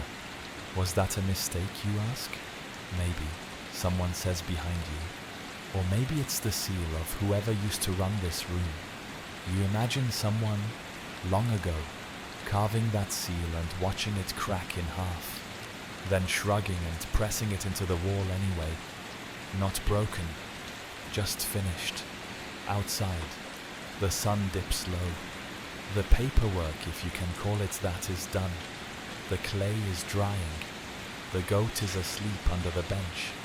You walk home slowly, fingers still curved like they're gripping invisible tokens, brain still echoing with stamp press pass. You may not know what every glyph means, or why that elephant had extra tusks, or how a missing seal can derail half a town's lentil inventory, but you know this much. The mud matters, and sometimes that's enough. You wake with your hands sore, and your brain doing that thing where it tries to carve imaginary seals into your breakfast bowl. The millet mush you're stirring looks dangerously like unfired clay. You take that as a sign you need to get out more. Good thing you're heading to the mound. Not a mound. The mound. A raised cluster of baked brick and eroded dirt just outside the main settlement, where piles of broken seal fragments have been turning up in layers like onion skins. The chroniclers call it the seal graveyard, though technically it's more of an administrative midden. A team of workers, potters, diggers, and at least one guy who claims to have once found a whole jar of unicorn seals meets you at the base of the rise. You follow them up the slope, dodging loose bricks and a sleeping dog that might be guarding something or just really into naps. At the top, the view opens up. The city's flat roofs stretch into the distance. The river glimmers lazily. And below your feet, centuries of junk. Administrative junk. Broken tags. Failed impressions. Cracked seals. Discarded glyph tablets. A bureaucratic compost heap. One of the workers hands you a chunk of clay with a partial seal. You squint. Half a buffalo, a triangle, and what could be a really sad-looking fish. From the third layer, he says, deep stuff. This site might have been a warehouse, or an archive, or a dumping ground. No one's sure. Historians still argue whether the mound was a deliberate seal depository, some kind of bureaucratic expiration pile, or just the natural result of generations discarding the admin equivalent of sticky notes. You walk carefully, inspecting bits of fired and unfired clay, some still holding a ghost of the original impression. A few pieces show signs of being reused glyphs, scratched out and replaced. Others are snapped deliberately. You ask why someone would snap a seal on purpose. To retire it, says the dig leader, or hide it. Or maybe just bad luck. You hold up a fragment shaped like a triangle with dots. This one flawed, he says. The dots bled in firing. See the smear? You know. It's subtle, but there. A smear in clay can turn blessed shipment into cursed bundle. Imagine the panic. You're handed a brush and told to help with clearing a shallow trench. The dirt is dry and gritty, laced with flecks of mica and crushed brick. You scrape slowly, gently, like you're brushing sleep from a story. And there it is, a whole seal, round, slightly chipped, but intact. The design. A seated figure between two trees. No animal, just a person. Arms folded, head bowed, legs crossed, meditating, weeping, tired of bureaucracy. You show it to the dig leader. Rare, he mutters. Human figures don't show up much. It's true. Most Indus-Seals favor animals and glyphs. Human representations are scarce and almost always abstract. This one feels different, personal. Quirky tidbits. A handful of seals have been found with humanoid figures, usually in ritual poses. Some call them yogis. Others say they're deities, or symbols of authority. No one agrees. No one knows. One even suggests they're just stylized merchants, thinking very hard about lentils. You clean the seal gently with water and a soft cloth. The figure's face is blank, but its presence is undeniable. It doesn't roar like the tiger seals. It sits, like it's been waiting. You tag it for firing later, just a gentle hardening to preserve the lines. Then you mark its place in the trench with a tiny clay token. You want to remember exactly where this one sat, elsewhere on the mound. Someone unearths a pile of fragments with identical glyphs. Production batch. Someone calls. Probably all tossed at once. You join them. You count 22 pieces, all showing the same looped triangle glyph, though each is slightly different in size and spacing. You realize they were likely carved by the same hand in quick succession, maybe a rush order, maybe a temple tag. Then it hits you, your reading habits in the clay, the fast lines, the inconsistent depth, a pattern of panic. Maybe the chronicler was late. Maybe their stylus broke halfway through. Maybe they carved all 22 seals while yelling at a goat. You've done that. You help pack up the finds in reed trays. Each piece is marked with a location glyph. The trays are tied with twine, sealed with a fresh stamp yours, a fish with a curling tail, and a bird glyph beside it. It's become your mark. You don't even remember inventing it. It just happened. Somewhere between stamping lentils and losing styluses in the dark. You head back down the mound at sunset, clay under your fingernails, the scent of old earth in your hair. The workshop comes into view like an old friend glowing gently in the dusk, its fires dim but alive. You drop off your finds, hand the full tray to the archivist, and sneak one last look at the seated figure seal.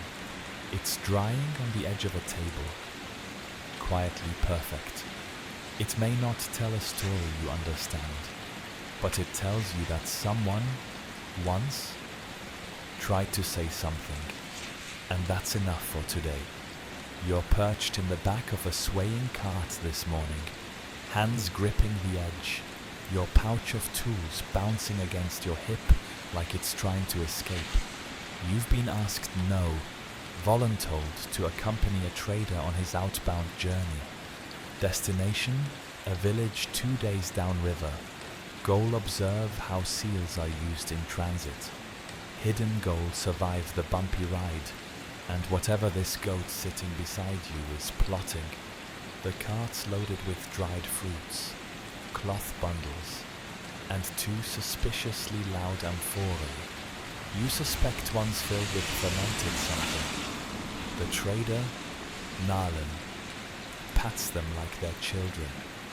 Best dates this side of the delta, he says. You nod politely. You're still recovering from the fermented milk incident. At the next riverbank stop, you get your first glimpse of seals in motion, literally. Bundles are being unpacked and retied. Each one has a clay tag, sometimes multiple, one from the sender, one from the transporter, and occasionally one from the previous transporter, just in case. It's like seal layering. The Bronze Age equivalent of packing slips, QR codes, and reputation management all rolled into thumb-sized impressions. One sack bears your own carving, the fish and bird glyph. You press your thumb beside it. Still intact, still sharp. That means the sack's unopened since leaving your workshop. In a world with no signature verification. That's as good as swearing on your goat. Nalan notices. Yours, he asks. You nod. It made it. Good, he says. Means they'll pay on time. The seals aren't decorative here. They're functional. One glance tells a buyer the bag hasn't been tampered with. 2 impressions confirm who packed it, who carried it, and maybe most importantly, who to blame if the goods inside are moldy. You watch a group of traders open packages only after carefully breaking the tags. The broken pieces are stored in a side pouch, not tossed. Proof. Someone mutters, for the return trip. You help stamp a few new clay tags for the bundles going forward. One of the local scribes lets you use his seal. It's a sleek, circular one, with a unicorn and glyphs arranged in a tight ring. You press carefully, evenly, no wobble. The imprint is crisp, balanced, ceremonial even. You hand it back. You carved this. He shakes his head. Inherited. And that's another wrinkle in the world of seals. They aren't always one-person tools. Some are passed down. Some represent entire merchant houses, temples, or districts. You've started to recognize them like familiar logos. The 3-fish seal for river traders, the upright bull for the pottery guild. A looped glyph used by spice sellers, so often it's become almost flavor-coded. You ride out again in the late afternoon, your head bobbing with the rhythm of oxen hooves. The sun is low, casting long shadows and making the clay tags glow like tiny suns tied to the sides of every bundle. At a water stop, you meet another caravan coming in the opposite direction. Goods headed to your city. Their seals, different animal motifs, slightly bulkier tags, a different glyph language entirely. Still Indus script, but the regional dialects of clay are unmistakable. One of the traders points to your pouch. Seal maker, you nod. He hands you one of his seals. It's massive round, the size of a palm, showing 2 bulls locked in a mirrored pose. The glyphs curve around the border like a protective mantra. You press it into soft clay for practice. The result is gorgeous. You feel like you've just stamped a myth. Later that night, the caravan sets up camp. Fires are lit. Chickpeas are roasted. Everyone smells like smoke and tired rope. You sit beside Nalan and help repack one of the jars. Its wax seal broke in transit. You re-stamp a new clay cap, pressing a local seal into the warm surface. You get it just right on the first try.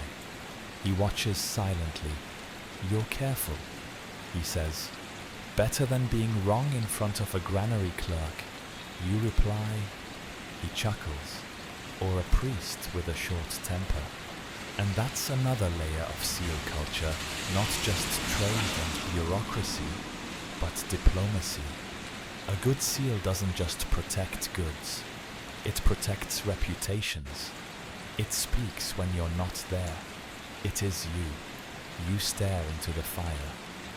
Around you, dozens of stamped bundles glow faintly in the firelight, each one holding stories, food, fabric, and trust. The seals say, this is from me, this is mine, this is true. And out here, on the road, in the dark, it means everything. As you drift off beside a wrapped bolt of dyed linen, your stylus tucked under your head and the goat suspiciously trying to chew your sandal, you think they're just tiny carvings, but they carry whole cities. The goat wakes you up by sneezing on your foot. It's not exactly the majestic sunrise you'd hoped for, but then again, nothing in the Indus Valley administration system screams romantic getaway. You sit up, brush hay out of your hair, and notice the caravans already stirring merchants rolling up bedding, clay tags jangling gently on reed bundles, someone loudly arguing about the fairness of last night's dried fig trade.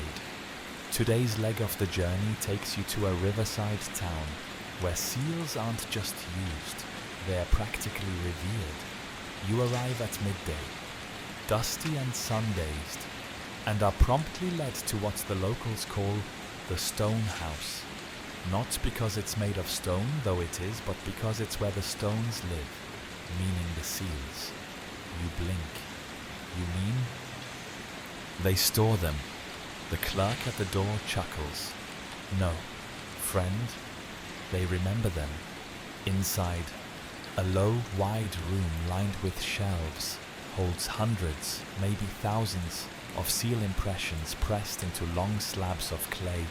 Not actual seals, but impressions, like a master library of all the authorized marks used in this region.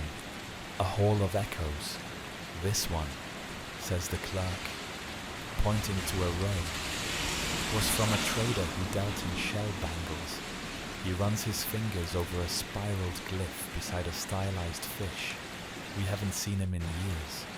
Each impression is labeled with a local mark, nothing you can read, but enough to hint at a system, a seal's owner, date of use, maybe even a category. You stare, awed. It's like an ancient registry of trust. You press your finger into a blank patch of clay at the edge and feel the texture, smooth, cooled by centuries of silence. Then you glance up. There it is, your own seal. The fish and bird glyph, carefully pressed, slightly crooked. Right next to a unicorn and tree combo from a different caravaner. Someone filed me. You whisper. The clerk grins. Means they trust you. You sit with that feeling for a minute. Because here's the thing, historians still argue whether the Indus script was a phonetic language, a purely symbolic system, or something in between. But here, it's not about deciphering. It's about recognition. These impressions aren't read. They're known. And being known, that's everything. Outside, a dispute breaks out between two traders over a broken tag. You and the clerk step out to mediate. The bundle is sealed with a glyph. You've never seen two overlapping loops and a slash, but the tag is cracked. The impression is incomplete. One trader insists the goods came untampered. The other accuses them of swapping contents mid-journey. A small crowd gathers. This could get messy, but the clerk has an idea. He checks the stone house, finds the master impression of the seal, compares it with the cracked tag. It's a match, he says. The impression is just shallow. Dispute resolved. The goods are delivered. Nobody gets yelled at. The goat continues chewing something it definitely shouldn't be chewing. As the afternoon fades, you join the local seal makers. Their styles are familiar, but they use different tools, some tipped with shell, others with hammered bone. One even uses a long reed, hollowed and sharpened. For the fine dots and glyphs, you show your seal. They recognize it immediately. Ah, from the west route, one says. You carve deep. You blush. I was nervous. They show you new glyph combinations. One, a beautiful looped chain. Another, 3 dashes arranged like riverbanks. One resembles a dancing flame. You try to mimic them, carefully carving onto a blank token. The style is regional elegant, flowing. You're used to blockier strokes. You adapt. There's laughter, a clay smudge fight. One apprentice smears a glyph like frosting. Modern art, he shouts. You flick a glob of soft clay back. The goat, perhaps in protest, sneezes again. As the sun begins to dip, the seal master calls the group together and speaks slowly. A seal speaks when you're not present. It carries your intent, your truth, your memory. Carve care into it. carve clarity, you look down at your newest seal. It's not perfect, but it feels right. A spiral glyph with a curved bird motif, a quiet echo of every carving you've done, every lesson you've absorbed, every dusty journey and cracked clay tag. You fire it gently before dinner, placing it in the embers beside the others. You'll polish it tomorrow, maybe use it, maybe give it away. Later that night, you sleep near the river, listening to frogs, the soft creak of moored boats, and the rhythmic clink of seals bumping gently against one another in tight bundles. You dream of symbols glowing in the dark. Not words, not sounds, just presence. You don't know the language, but you're learning how to listen. You wake up beside the river, the early mist curling over the water like a lazy whisper. The boats are still, the air thick with dew, and the scent of wet reeds. Somewhere behind you, a trader yawns loud enough to startle the goats. And today you're burying history. No, really. You're joining a small team headed to deposit old seals, damaged ones, retired ones, sometimes even unused blanks, into a hidden cache beneath the southern storeroom floor. It's an odd little tradition in this region. When seals are no longer in use, they're not tossed. They're tucked away, carefully, like tools, or relics, or secrets. You ask why. The scribe leading the walk shrugs. Some say it's respect, some say it's for luck. Others think it's just tidier. You walk through the clay-paved alleys, passing carts creaking under their loads, and children scraping lines in the dust with sticks. The storeroom isn't far. Just a squat building with thick walls, a cool interior, and a slightly judgmental lizard living in the rafters. Inside, someone's already lifted a floor panel. Beneath it lies a shallow pit, lined with smooth bricks. It's maybe the size of a sleeping mat, and half full of clay. No bones, no ashes, just seals. Hundreds of them. You kneel and look closer. Some are snapped in half, others whole. A few are so worn you can barely make out the carvings. But they're there: tigers, fish, birds, curled glyphs, block seals, round pendants, fragments of other people's hands. You're told to add yours. You hesitate. The seal in your hand is old. One of your first, a buffalo with uncertain legs, and a glyph combination you no longer use. It's been with you for weeks, pressed onto bundles, passed through markets, nicknamed the Moo Ambassador. You almost want to keep it, but then again, this is how things last. Not by being held, but by being left. You place it gently in the pit. It rests between a broken unicorn and a seal with what might be a dancing rhinoceros. A good crowd. Others do the same, offering up their cracked or retired seals, pressing them into the earth like puzzle pieces into memory.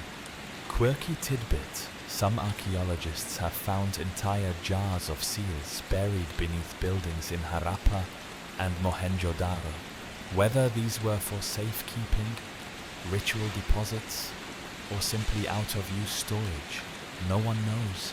Some suggest it was symbolic, retiring a tool after its story ended. Others think it was a way to start fresh, to close a bureaucratic chapter. You help sprinkle a layer of fine sand over the cache.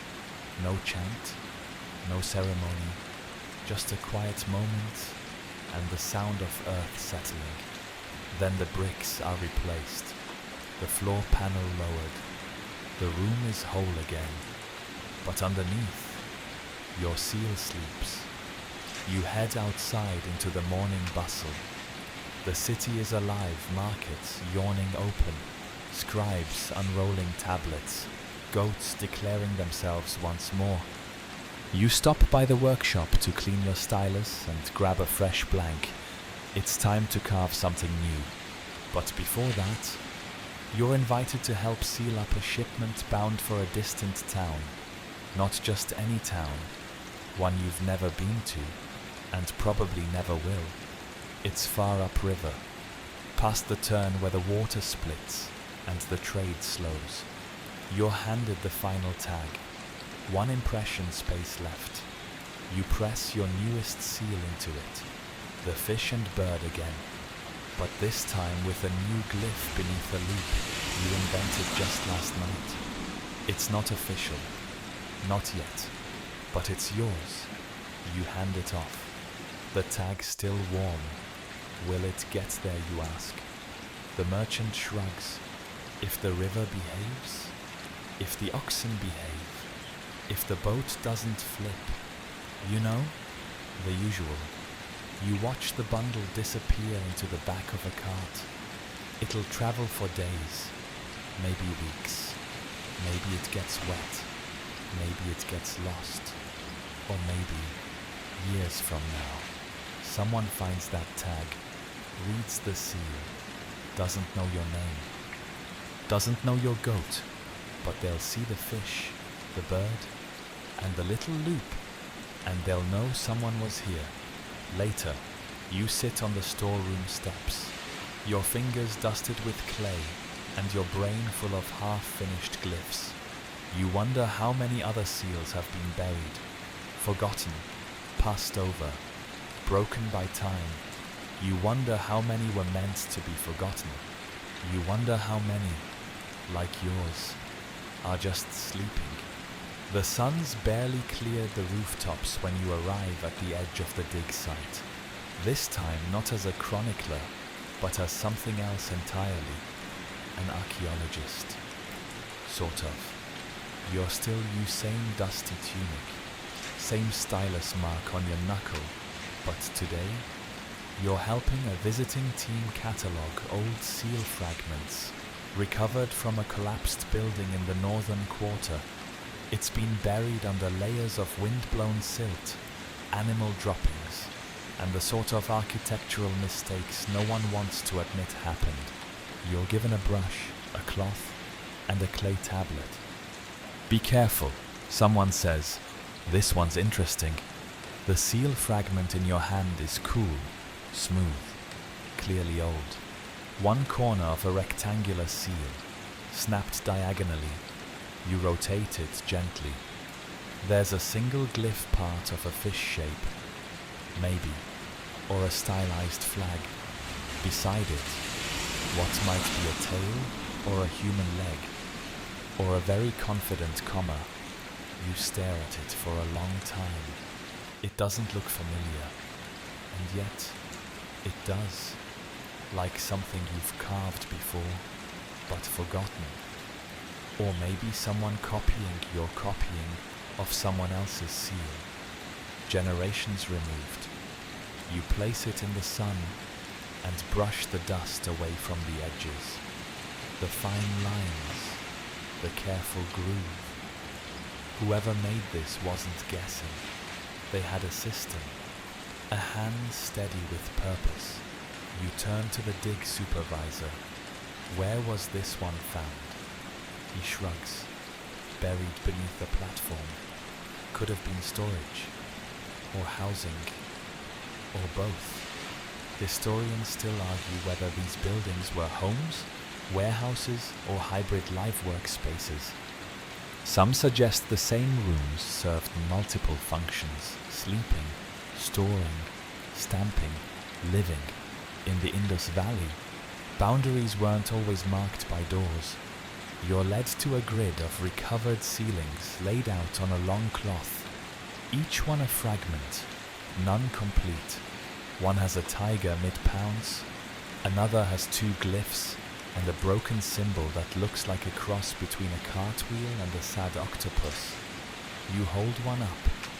The style is blocky, sharp cuts, probably an earlier piece, Then you see something strange, a seal with no symbols at all, just spirals, beautiful, symmetrical spirals etched across the entire face, like someone decided to decorate a cookie with mathematics. What does it mean, you ask? No one answers. One archaeologist leans over and says, could be decorative, or private, or maybe someone just got tired of all the fish. You laugh, but quietly.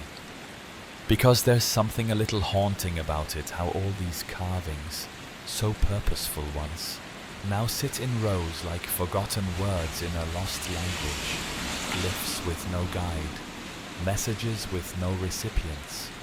The city around them long gone, yet the seals endure.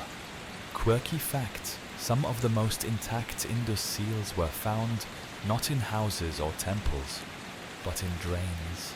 Some were washed out, some dropped, others maybe deliberately hidden. We may never know whether they were lost, discarded, or tucked away by hands that feared or loved them too much to use. Later, you're asked to help stamp some of the recovered seals into fresh clay tablets. For comparison, they say, you press carefully.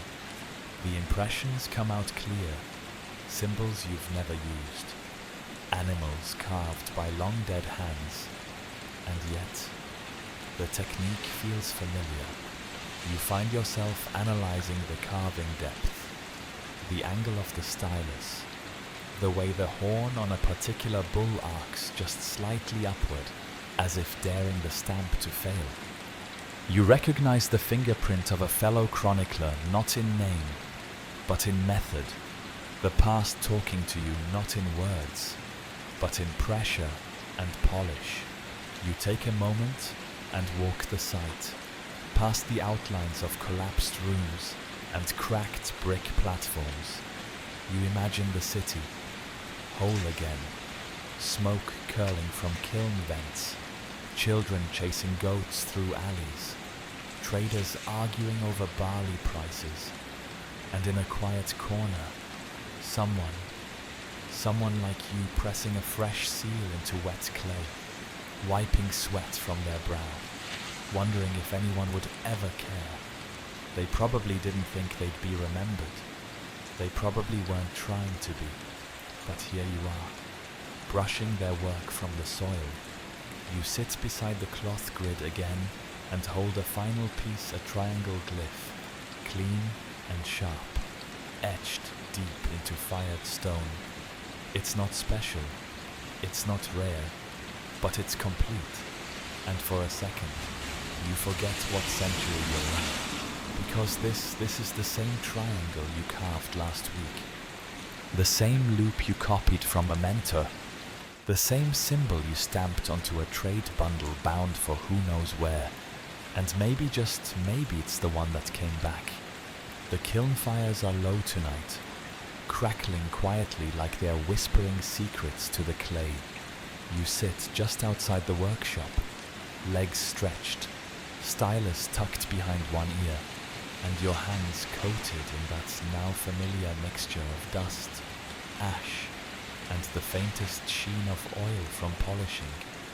You've done it. Your last seal of the season is drying nearby, faint steam rising from it in the evening breeze. It's a fish with two glyphs underneath one old, one invented, a quiet signature you now recognize as your own.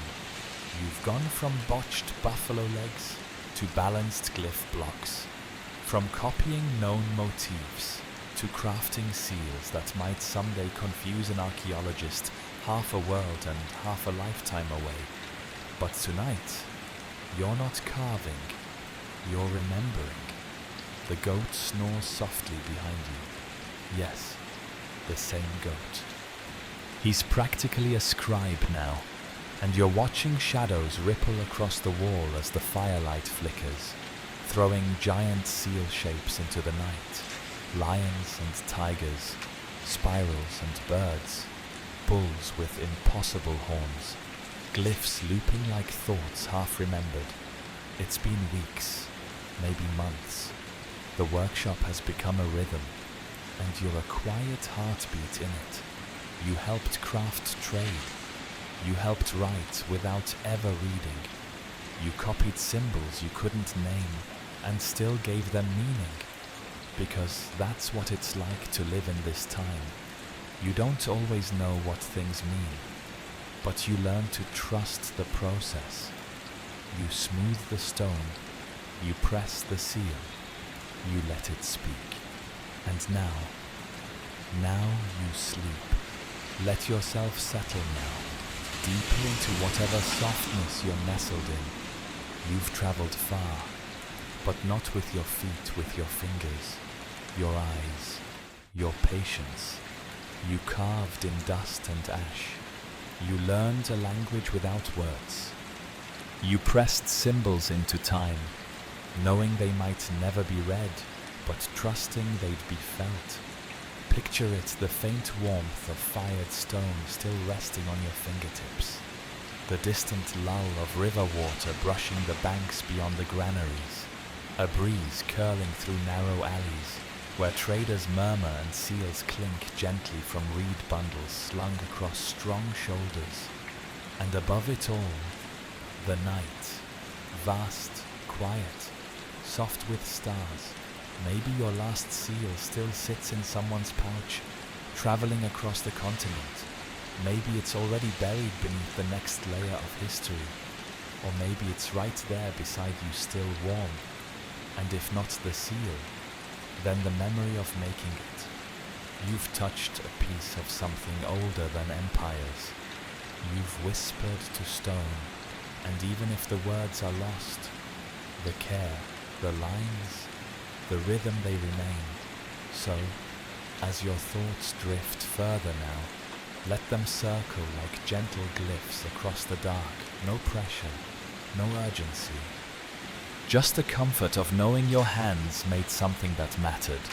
Sleep well, seal carver, and dream in symbols.